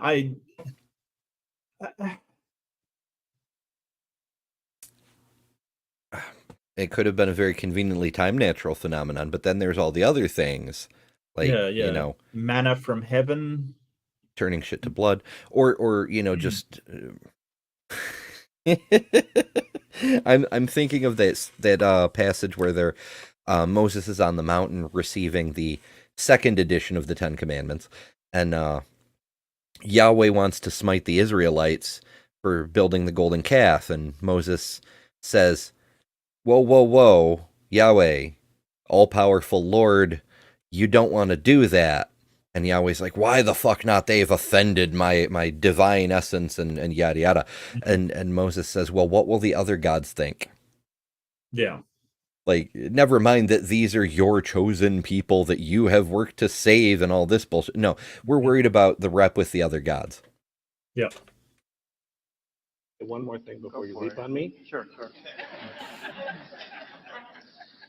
It is the 125th anniversary of the birthday of Alfred North Whitehead, my Rebbe. And so in his honor, I tell you the following Hasidic story. The story is told of the Kutzker Rebbe, one of the great masters of the Hasidic tradition, who, walking past someone's home, sees that they're so impoverished they don't have the capacity to have a Shabbat meal. And so he prays for her to have a Shabbat meal magically bestowed upon her. I mean this only metaphorically. And no actual Hasid involved in the story itself. So he prays that she should have this miraculous Shabbat dinner given to her, and she does, and he hears a vision which says, because you've intervened in the affairs of this world, you've lost your place in the world to come. And he starts to dance. And he says, when his students question him, he says, for the first time, I'm able to serve God without expectation of reward. That's in mainstream rabbinic tradition. So often I had the sense that what's being criticized is a kind of ignorant abuse of religious nuance. And we certainly know anyone who's been in an airport has read self-help books that claim to use scientific findings to justify all kinds of stupidities. Claiming that something is scientific doesn't make it scientific. Right. And also, even if all of science was completely wrong all the time and never got anything right and was completely harmful, that still doesn't make your religion true by default. Correct. Wow. That was a terrible argument. Science gets things wrong, therefore afterlife. Really? Gets a lot more right than it does wrong. Yeah, and the story before didn't impress me either. Like, okay, this dude did a thing without, and now he has no expectation of reward. Cool. The fuck does that mean with regards to your point, you know? Well, I think he's sort of saying, hey, that doing magic isn't a mainstream idea of it, kind of thing. Like it isn't a mainstream idea of Judaism, but he's just told a story about a guy doing magic. I think he's trying to use it as, well, God doesn't interfere with the world, and if he does, he gets really testy about it. Right. And yet the God spoken of in the Torah, in the Old Testament, in the Mishnah, he's always interfering in the world. It's yeah. What are you talking about? Commanding people to commit atrocities in his name. Which I don't think you can hold science responsible for, even though probably numerically there are far more people who have nonsense ideas based on false science as they do in religion. The challenge here is you say it's man-made, and I agree. It is man-made, as is medicine, as is law, but the solution to bad medicine and bad law is not to get rid of it. The solution is to have open discussions and continue to refine it and surpass it. Did he just say it is man-made? I think so, but he may have been referring to science, or he may have been referring to religion and claiming it's irrelevant. It wasn't really very clear. No, I can't agree with him. If we have science, if we have medicine that we know is bad, when we have bad drugs, we take them off the market. We don't wait for a better drug to replace it with. We pull those things off the shelves, you know? Yeah. Bad, if it's bad, we get rid of it. We try to replace it with something better, but we don't just keep dealing with something that doesn't work and is harmful because there isn't something better. What are you talking about? Yeah. And here's the thing, like, if you say, well, it's man-made, you know, you might be talking about the practices of religion is man-made, but that isn't true according to your tradition. I mean, I assume you keep kosher since you are a rabbi. That isn't seen as a man-made thing. That is God declaring what you can eat and wear and do. That isn't to be taken lightly, you know, oh, man just made that up. That's a direct commandment from God.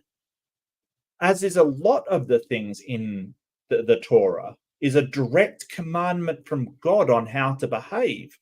So when you say, well, it is man-made, well, yeah, I kind of get that the temples are man-made and the you know, when the sermons will be carrying out or when the you go to temple is kind of man, but a lot of it, like that it's held on the Sabbath, is not man-made, right? Or is it? And I think the point where they say that it's man-made, I think they're talking about God is man-made. Sorry, go ahead, Ember. Yeah, I mean, wherever you want to put the man-made in it, it's a problem for God. And you can say even God is man-made, and that's fine. But then from whence cometh this afterlife? If God is a myth of humanity, or if God is real, but the things that are in the holy books are a myth of humanity, or the things in the holy books really came from God, but the way they were written down or interpreted is a myth made by humanity, wherever you put that line, how do you know any of it is true? It has to be direct, if inspired, if not dictated directly from the ontology, or it just falls apart. And whether you've got that or not, what does that mean about the possibility of an afterlife? Like, we haven't even actually defined the afterlife we're talking about. We've only heard about what it isn't, which is fine, but not helpful. And we seem to be stuck on what is God, like the sort of the properties of a God, which I'm going to get into a lot more this week. But it seems like they're sort of saying, well, this isn't God and that's not God. Well, spell it out. What is the God then? But they seem to be taking this approach, and I've seen this before in the rabbinic tradition, that they kind of go, oh, well, it could be this, and by the time they've finished, nobody has any idea of what you actually think God is, and more just possibilities. And it's sort of frustrating because you're saying this thing is real, but you don't know what it is. Yeah, so why should anyone believe you? But also, even that itself, I'm hesitant to call it a dodge. I'm inclined to be charitable and say that because of the nature of the topic and who's involved, it's easy to get sidetracked into it, but it's not actually relevant whether there even is a God for this question. You can't have an afterlife with no God. You could have reincarnation. You could have, St. Peter running heaven as the Christians describe, just with nobody sitting in the throne. Yeah, but you'd expect them to defend their sort of statement of an afterlife. And for that to work, they need a God to instantiate that in some way, because that's their belief. So I kind of get why they're down this track because of just who they're talking to. But at the start, they sort of said, well, they don't know, kind of thing, that there is an afterlife. So I think that what Sam Harris said is proving true, that we're going to spend this time watching for all four in different ways say we don't know. Which is, prophecy. Sam Harris is a prophet.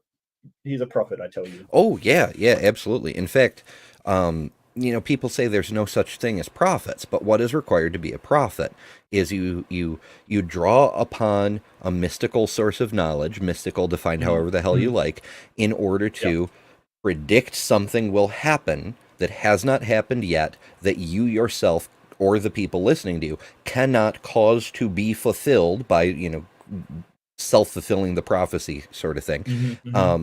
TLDR, I prophesy that there will be an eclipse on April 8th in North America. It's not religious. There is no such thing as religious fulfilled prophecy, but we can make actual prophecies. Now, I have foreknowledge because science has worked the thing out, but it still qualifies as a prophecy. And I will make a prophecy that religious people will lose their shit. Yeah, I mean, you can... Some religious people who think that the world's going to end will lose their shit. Indubitably. Especially since this one comes with the demon comet. Or some outlets have taken to calling it the devil comet. Ooh. That would actually be pretty trippy because it's supposed to be relatively near the sun during the eclipse, which means it won't be as bright as it will be in its closest approach to Earth, but it'll be pretty damn bright and relatively big. And so if it's still doing that demon horns thing, can you imagine seeing the sun go out and then there's this big old demon horn off in the darkness where the sun isn't? Like, if you're not prepared for that, like, what would you even think? Oh, look, and if the world ends, I'm going to really have egg on my face, aren't I? Like, really.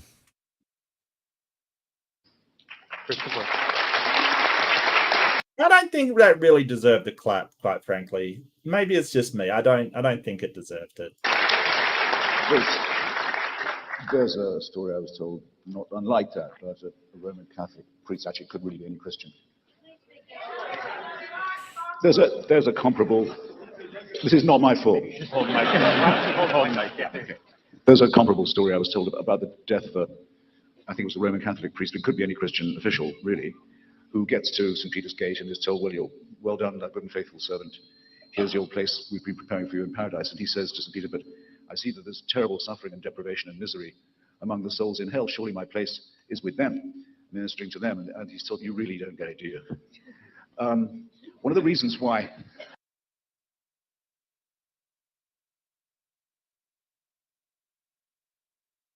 I think, did you get that? I think he's sort of saying that your mission was never to help the suffering. Your mission was to take care of yourself. That's one possible take. I mean, there's a few ways that could be a joke comes to mind. How the poor deluded servant thinks that his role is to serve others, to be selfless no matter his own suffering. You know, do the Jesus thing. And right. No, it's just to praise Jesus's name. That's the whole. Mm-hmm. That's the whole bit. That was Paul's entire gimmick, is you don't have to follow any laws, you don't have to have any particular behaviors, just give Jesus lip service and throw 10% in the collection plate. That's all you got to do.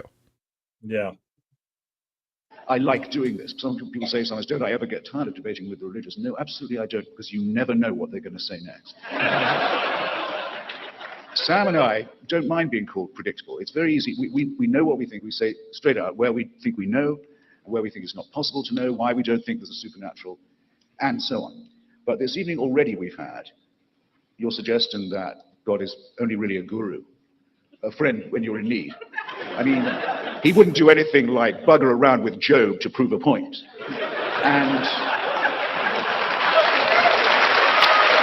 that's a good point. That is Old Testament. That's in the Torah. I forgot about Job. Mm-hmm. That's a solid hit. It counts for double, because not only is God not being a good friend, he's actively fucking over his most faithful servant. Right. On a bet. Mm-hmm. On just a bet. Wow. Yes, your good friend God would never do that. Oh, the hitchmaker comes out. Bam. Hitch slapped.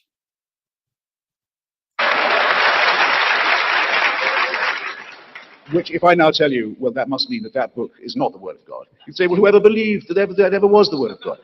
Let me just tell you something. For hundreds and thousands of years, this kind of discussion would have been in most places impossible to have. Or Sam and I would have been having it at the risk of our lives. Religion now comes to us in this smiley face, ingratiating way, because it's had to give so much ground, and because we know so much more. But you've no right to forget the way it behaved when it was strong, and when it really did believe that it had God on its side. You know, I just want to say, so much of this is the frisson of the rebel, and I just want to read you these two sentences. It's nonsense to pretend, for instance, that at this date, there's something daring and original in proclaiming yourself an anarchist, an atheist. The daring thing, or at any rate the unfashionable thing, is to believe in God. That was 2002, Christopher Hitchens, in a review of Yves Lenoir and George Orwell. And I think that there's some truth to that. It actually is very difficult to argue God in the public square these days. Since Spinoza, yes. What's that? Since Spinoza, yes. Since Spinoza, yes. Actually, since Hitchens and Harris. Yeah. That last one hurt, didn't it? That hurt. Wow, This is why this is why I forgive Hitchens for all of his other, sort of appeals to emotion and things like that, because when he makes these logical points, wham, like the idea that you have a God that is a friend in need and screws over his most loyal servant on a bet, those do not mesh with one another. They can't mesh with one another. Both ideas do not work. Sorry. Yep. Ouch. But despite the fact that there's no question There is no question, as has been not only pointed out, but easily admitted, that religious thinkers in the 21st century don't actually, if they have good sense, pronounce identical nostrums to religious thinkers in the 2nd century, even though they may use much of the material to explain what they believe. The dilemmas and the essential answers are the same. And the dilemma that we're facing is the extraordinarily difficult realization that when you die, you lose everything. And that's always been true. And everyone has always faced that. And that's, have time for a really short poem? Yeah. Hausman, A.E. Hausman, has this. I'm in a debate on is there an afterlife? Hold it while I break out in a sonnet. Come on, dude. Well, I'm he's sorry. He's reeling. He's got to go to his corner, recover, have the coach give him a pep talk. The guru give him a pep talk, I suppose. Take a sip of water, etc. It's yeah, because he cannot address either Hitchens' point or the actual point of the debate. He needs to. In fact, I bet he had that thing in his pocket, precisely for this situation. Because he didn't bring it out earlier. He didn't make an argument that involved it. He waited for the Hitch slap and then went, oh, well, even Hitchens says it's hard to argue God these days. Yeah. He knew something like that would happen at some point, and he was prepared in order to stall for recovery time. He needs to get a little bit further down the road because he can't answer it. He can't respond to it. He can't counter it. All he can do is distance himself in time so the audience isn't thinking about it so much, and he can try to make a different point and maybe rebuild some momentum. Mm-hmm. Kid standing in the town square, he says, good people, do you love your lives and have you ears for sense?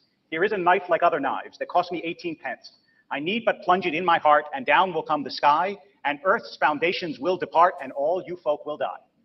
Right? It's like you lose everything when you die. And that's always been the case. And religion, in one sense, has always realized that. That's not what that poem meant. What? It's set the rhyming aside. This dude goes out, buys a knife, and stabs himself, and everybody else dies. It's not saying all men are mortal, everybody will die. It's saying I'm the real one. If I kill myself, figments of my imagination all disapparate. You know? No, I don't think so. I think it's about perspective. I think it's about, like, if you do die, it's like for you, everybody else dies. But I mean, it's a poem. It can have multiple meanings. It can mean different things to other people. It's not like that poem is only true if you continue afterwards. So it's kind of begging the question, right? That one, yeah. Which is why you get, especially I'll speak about my own tradition, a tremendous emphasis on making this world better, which is why you can't build a community without what we would call essentially a welfare state in any Jewish community in the world. Because the understanding is there will always be suffering, there will always be pain, and it's the human job to ameliorate that. We're actually taking the discussion a little bit. Yeah, so that is not anything to do with this debate. Mm-hmm.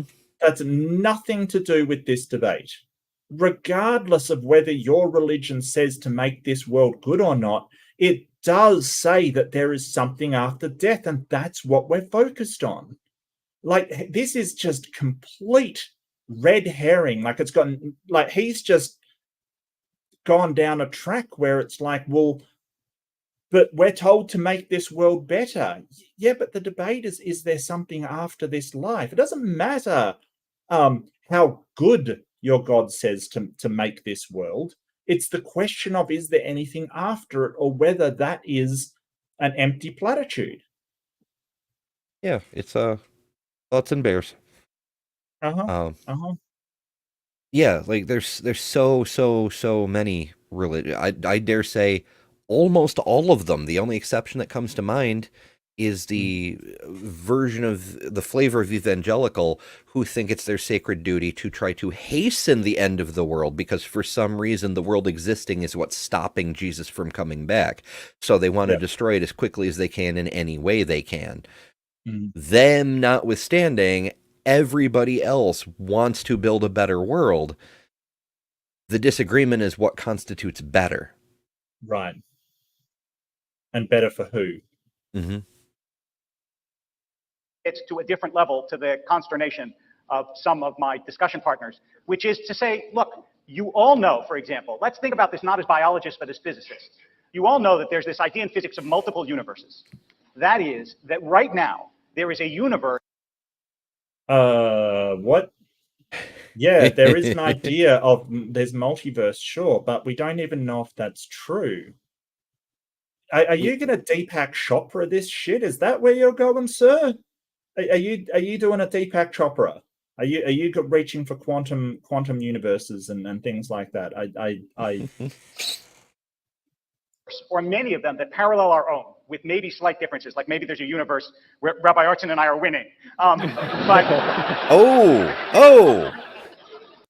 wow, some self-awareness. Yeah. Hey, he's aware. I appreciate that. That hitch slap hurt, right? I mean, wow. I get what he's saying. Like that was a whack and a half. Yeah, no, I got you, buddy. I kind of feel a little sorry for them, to be honest. Like I said, if it was me up against Harris and Hitchens, I would be very worried. You know, that is a tag team that I do not want to see in the ring, quite frankly. And that's another reason I think the other rabbi's earlier statement was a mistake, saying, I don't believe in this, I'm only going to defend what I believe. Right. Because that's what enabled Hitchens to back them in the corner with the reference to Job. If they'd stayed centered, they could have taken the hit that demolished their own religion in this sense and still had a leg to stand on. But since they fell back into their corner, they're fucked. That's absolute genius. I mean, yeah, you're right. If they kept it vague, they could just say, well, religion in a vague sense, and absolutely they would have taken a hit. But it wouldn't have been as bad as that. You're absolutely right. And that's amazing. That's really, really good. Hitchens, we miss you. We really do. But other than that, there are these multiple universes. Now, in a world in which it is possible to assume that there are multiple universes that go on at the same time, is it not possible to believe that there are multiple lives for human beings that live in this universe? That's actually, despite the fact that I know you have many problems with religious history and religious doctrine, that's the question we were asked tonight. Is it possible that there's an afterlife? And both from a scientific point of view and from a religious point of view, our affirmation is that it is possible. It's not certain. We don't know what the afterlife is, but it is possible. And if you come out of this discussion opening your mind to the possibility that this world is not all, then we will have one. David. I don't like that equivocation. He's doubling on the word possible. Like, there's possible as in not for sure impossible, and then there's possible. Like, it is possible that you could win the lottery. It's also possible that you left the coffee maker on. These are not the same possible. Right.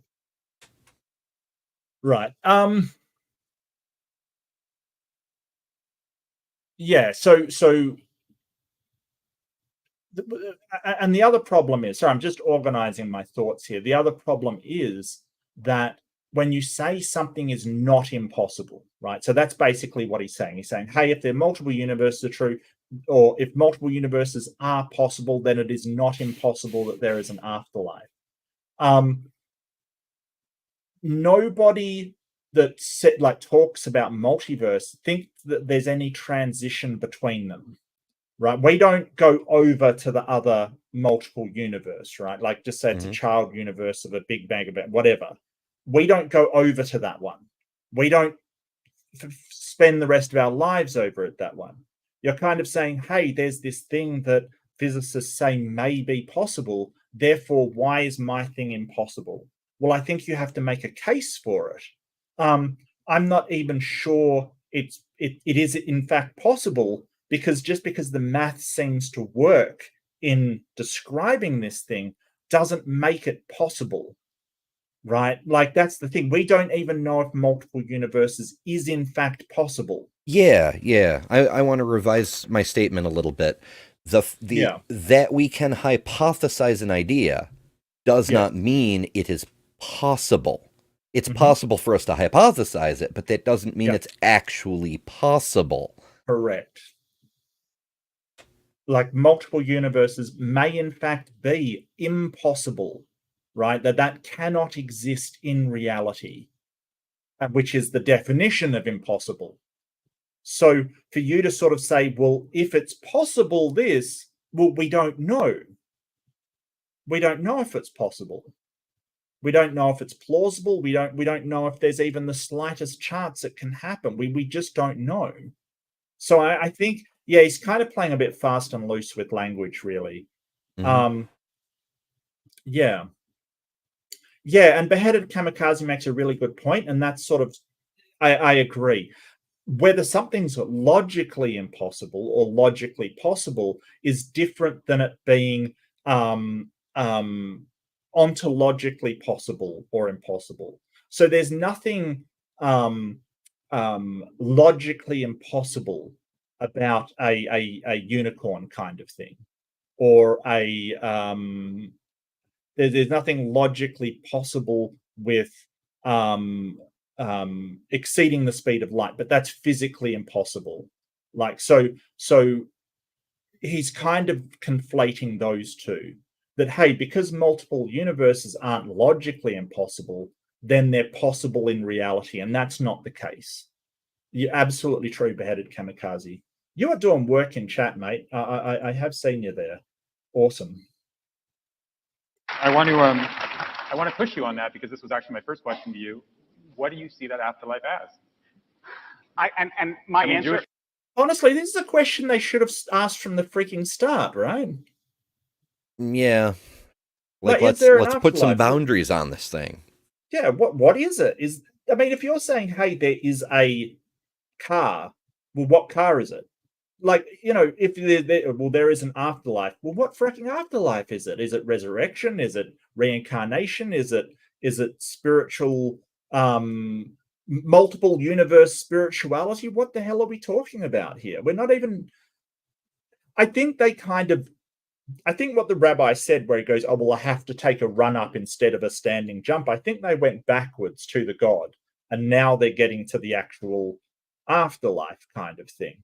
Now that we're fuzzy enough on the God, we're going to go to the afterlife. But this should have been done from the start. I really feel like this is sort of, you know, 2 steps backwards, then 1 step forward, because we still haven't pinned down exactly what the God is, right? I mean, correct me if I'm wrong, but I don't have a clue who they're talking about. Yeah. Tradition talks about reincarnation. It does. But the Jewish tradition also is deliberately agnostic about the nature of it. So it offers you images. It offers you Gan Eden, the Garden of Eden, about which there's almost no description in the Bible. It says Yeshiva Shamala, that is, you get to study Talmud with God. As one of my Talmud teachers once said, for some people it's heaven, for some people it's hell. But the point is that you know, it's like what Chekhov said. Chekhov said that you only get multiple treatments for a disease when there's no cure for the disease, right? If there's a cure, you got one treatment. You only get multiple images of the afterlife if you don't know what the afterlife is. And at least in the Jewish tradition, no one was so foolish as to be dogmatic and say, this is what the afterlife looks like. I'll rest with what Nabokov has John Shade say in Pale Fire. He said, life is such a surprise. Why should death be any less of one? No, it's very attractive as well as clever what David is trying to do. And we're still fuzzy on the afterlife. They're not saying anything. And I guess this is a problem, because, I mean, doesn't the Torah get into, or at least the Tanakh get into Sheol? I'm not sure which holy books it's in. My own Bible study hasn't gotten that far. Let's see. Help if I could spell.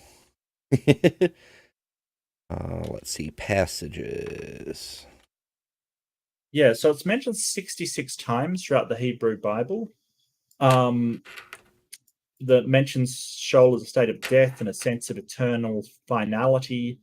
Sheol makes its next appearance in the episode of Korah in the Book of Numbers. Yeah, so it does sort of talk about Sheol.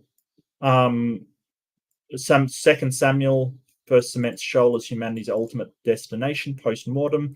Kings use going down to Sheol as a metaphor for death, describing those who go down to it in both peace and in blood. Ah, I see. It's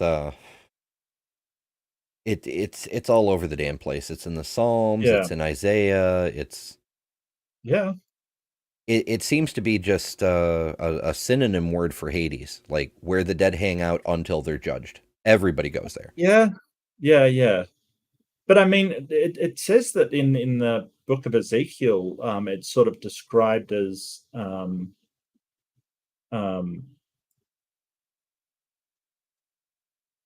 it says that Egypt descends into Sheol as a dead man would when all the spirits of the dead, as well as other fallen empires such as Assyria, jeer and mock its fall from might. So it may be poetic, sort of, it could be metaphor, it could be, sort of something, but you're sort of saying, hey, there is an afterlife, but we don't know what it is, like any details of it. How do you know then? Yeah, who spilled the beans? It's very they don't even have a Jesus to rely on coming back from the dead, right? So yeah, attractive as well as very clever what David's trying to do. He's saying you could stop there. That the most saying that I think that it's those of us who doubt the supernatural who have the failure of imagination. And good move. But there's no one who can't play this game. There could be an afterlife and no God. Why not? There could be many gods and no afterlife. There could be a God with a sense of humor. Yeah, absolutely. And you mentioned reincarnation earlier. No God, still an afterlife. The Mormons could be correct, and we each get our own planet to rule over, right? Yep. As fucked up as Mormonism is and as much damage as it's done to the people stuck believing it and the people affected by the organization who chose to use their tithe money to pass laws fucking over other unrelated people in a different state. This is becoming a really long caveat, Ember. Like, that is a very long caveat, I think once you've gotten to that long a caveat, it probably is not worth it. Yes, it's a mini stream. But the thing I do like about Mormonism is that it makes an excuse for why Yahweh is so damn incompetent.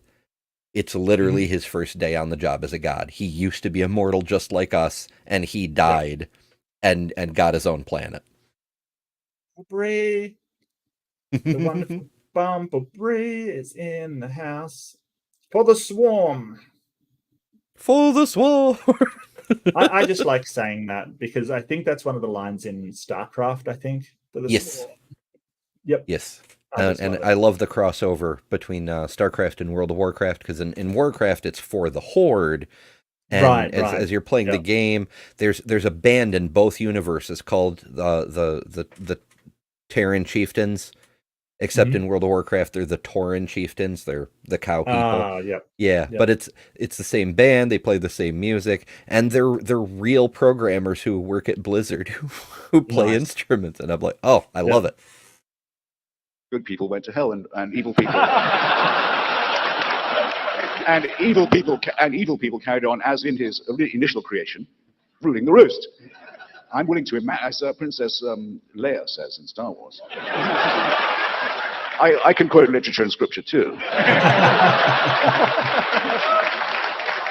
She wants to borrow Harrison's starship, and he's reluctant. And her envoy says she's prepared to offer you more money than you can imagine. And he says, "Well, I can imagine quite a lot. I can imagine quite a lot too. But here's what we're meant to discuss. I think those who have claimed to know in advance the rules of reward and punishment, and the actual details of the afterlife, people who actually have and continue to rule the mental lives of millions of people, who have to explain away things like Sam's 9 million dead children by saying, well, what happens to their souls? St. Augustine has to come up with an answer. He says they go to limbo.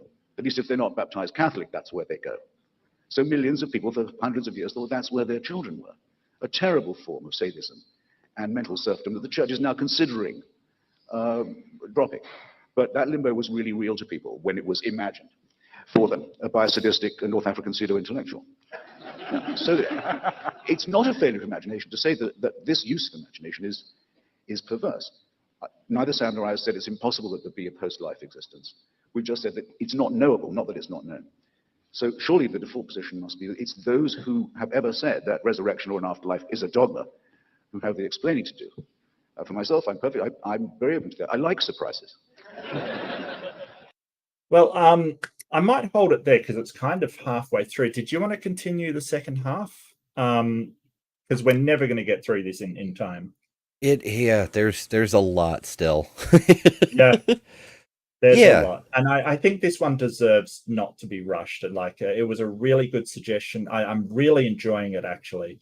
I like the rabbis. They have a good sense of humor. That's something I've always liked about people of the Jewish faith that I've encountered. Maybe this is anecdotal, but they do seem to have at least not that fundamentalist lack of humor about it, right? They always can see things in a relatively good humor, which I like. You know, like I don't like the people that are just offended that you dare to question. It's always just, it's hard work, isn't it? You know, like when you go, no, I don't believe that at all. They're like, oh, how dare it's hard work from that point onwards. So I appreciate that they're having a laugh. And I am sorry, everybody. I am feeling a bit tired as well. And that you've really got me thinking today, Ember. That problem of evil pushback is really good. I'm actually sort of, definitely a really good push. And I love that it's come from an atheist. I really do. That just tickles my fancy, that the best argument for the problem of evil comes from an atheist. That's just hilarious. So really love it. And it's got my mind working. So I'll have to think about that. I'm going to run my banner. I swear I'm going to get better at this, people. I swear. But I want to say thanks. And again, a special thank you, a big, special, big fat thank you to Robin Webster, who did this as a suggestion.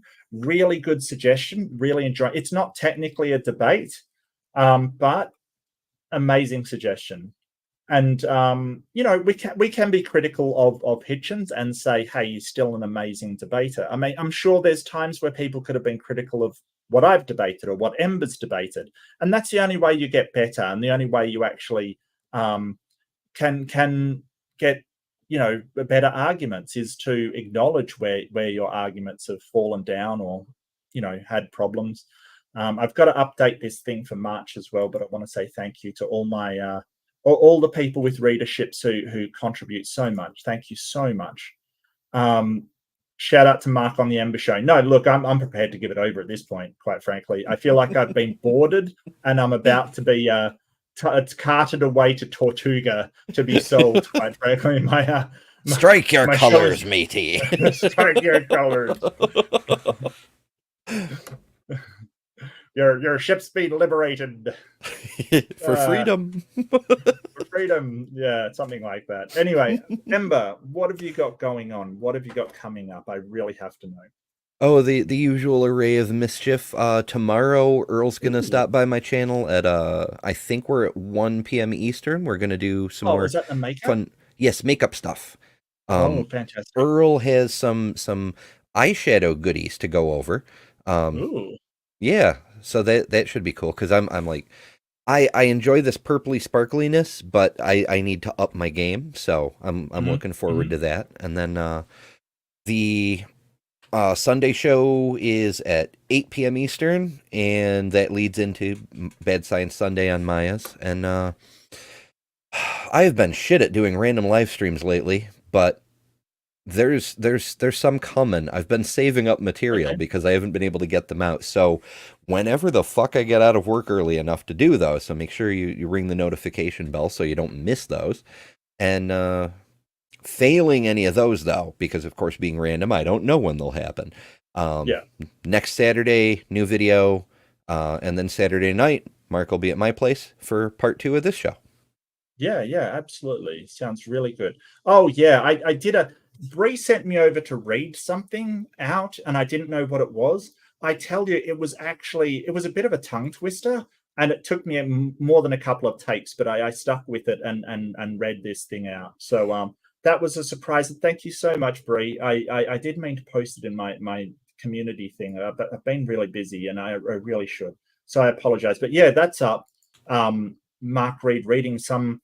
What is it from? It's from somebody sort of horror thing. So it's actually quite well done, if I do say so myself. And Bree did an amazing job with the graphics and everything. So yeah, I'm always available for voice work.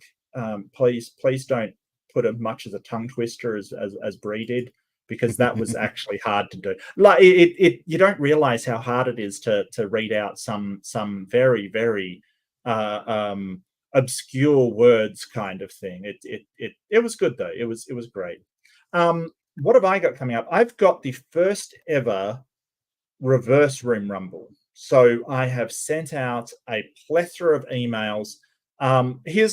I have to do some conditions on how to work, and I'll introduce it like this. I'll have people on. My good friends and villainous associates from the group that I hang out with are already invited. I would like them to be present if they want to. I've only got 10 slots available because it is StreamYard, but I'll be giving priority to those people who I've invaded their rooms in the past, basically. So they get a chance for revenge. They get a chance to come into my room and hassle me. The subject is who or what is a or any god or gods, and what do they, he, she, or it want? Like, what is it, and what do they want? Is basically the topic. And so I hope to get a whole different view of perspectives. And of course, I'll be giving my own perspective on what I think a god is, or how I'd define it, and what I think it actually is, like a non-existent concept, basically. But I will elaborate on that. But I would like people to get the opportunity, because I've come into their room, to come into my room and push back against the things I say. I think that'll be a lot of fun. And I will run a respectful room, but I like it when things get passionate and people, have disagreements. So that will be fun. Ember's invited, everyone's invited, but I am prioritizing people who I have descended on their room with wild Australian abandon before. So yeah, that'll be fun. So we're talking people like Praise, Proverbs Guy, Brett Keane, the Matters Now crew, anybody who I've descended on their room before. So yeah, that'll be fun. So yeah, interesting. Apart from that, I am trying to get a debate pinned down about which is superior, secular morality or Islamic, secular humanist ethics or Islamic Muslim ethics, which I think will be great if we can have the conversation. I'm not sure who it'll be with. It might be Hussein. It might be another Islamic interlocutor. I think it'll be fantastic. James W. Buell, thank you. Thank you, Bree. Thank you so much. Don't forget, it would help me so much if you could be so kind as to leave a like or subscribe or share it with your friends if you feel so inclined. Would be fantastic, but don't feel compelled. I suck at selling this stuff, don't I? I should be going, no. Feel compelled. Click the buttons. You've got to know what I will come and I will pee on your lawn. Come on now. I don't know what to say. I'm so bad at this. I swear. But like lots of love, everybody. Please do be kind to yourself, especially with Easter coming up. It's a bit hectic, can be a bit stressful, can have a lot of religious people out there. Be kind to yourself and treat yourself well. And be kind to each other. But for now, we're signing off. Do you have anything to add, Ember? Anything at all? I could go on for a while, as you know. I can tangent endlessly, especially when I'm prepared. Not so much when, you randomly disappear from the room and I'm like, shit, what do I say? Hey, be fabulous. You only get one life that we're sure of. Be fabulous. I think you should be who you are. Like really just be who you are and let people accept you or not. And that's okay. Once I was seeing in chat, I was watching this thing and somebody described me as an island. And I'm like, am I? Am I really? I don't know. It's odd. It's very strange. But anyway, Take care, and we will see you in the next one. Toodaloo.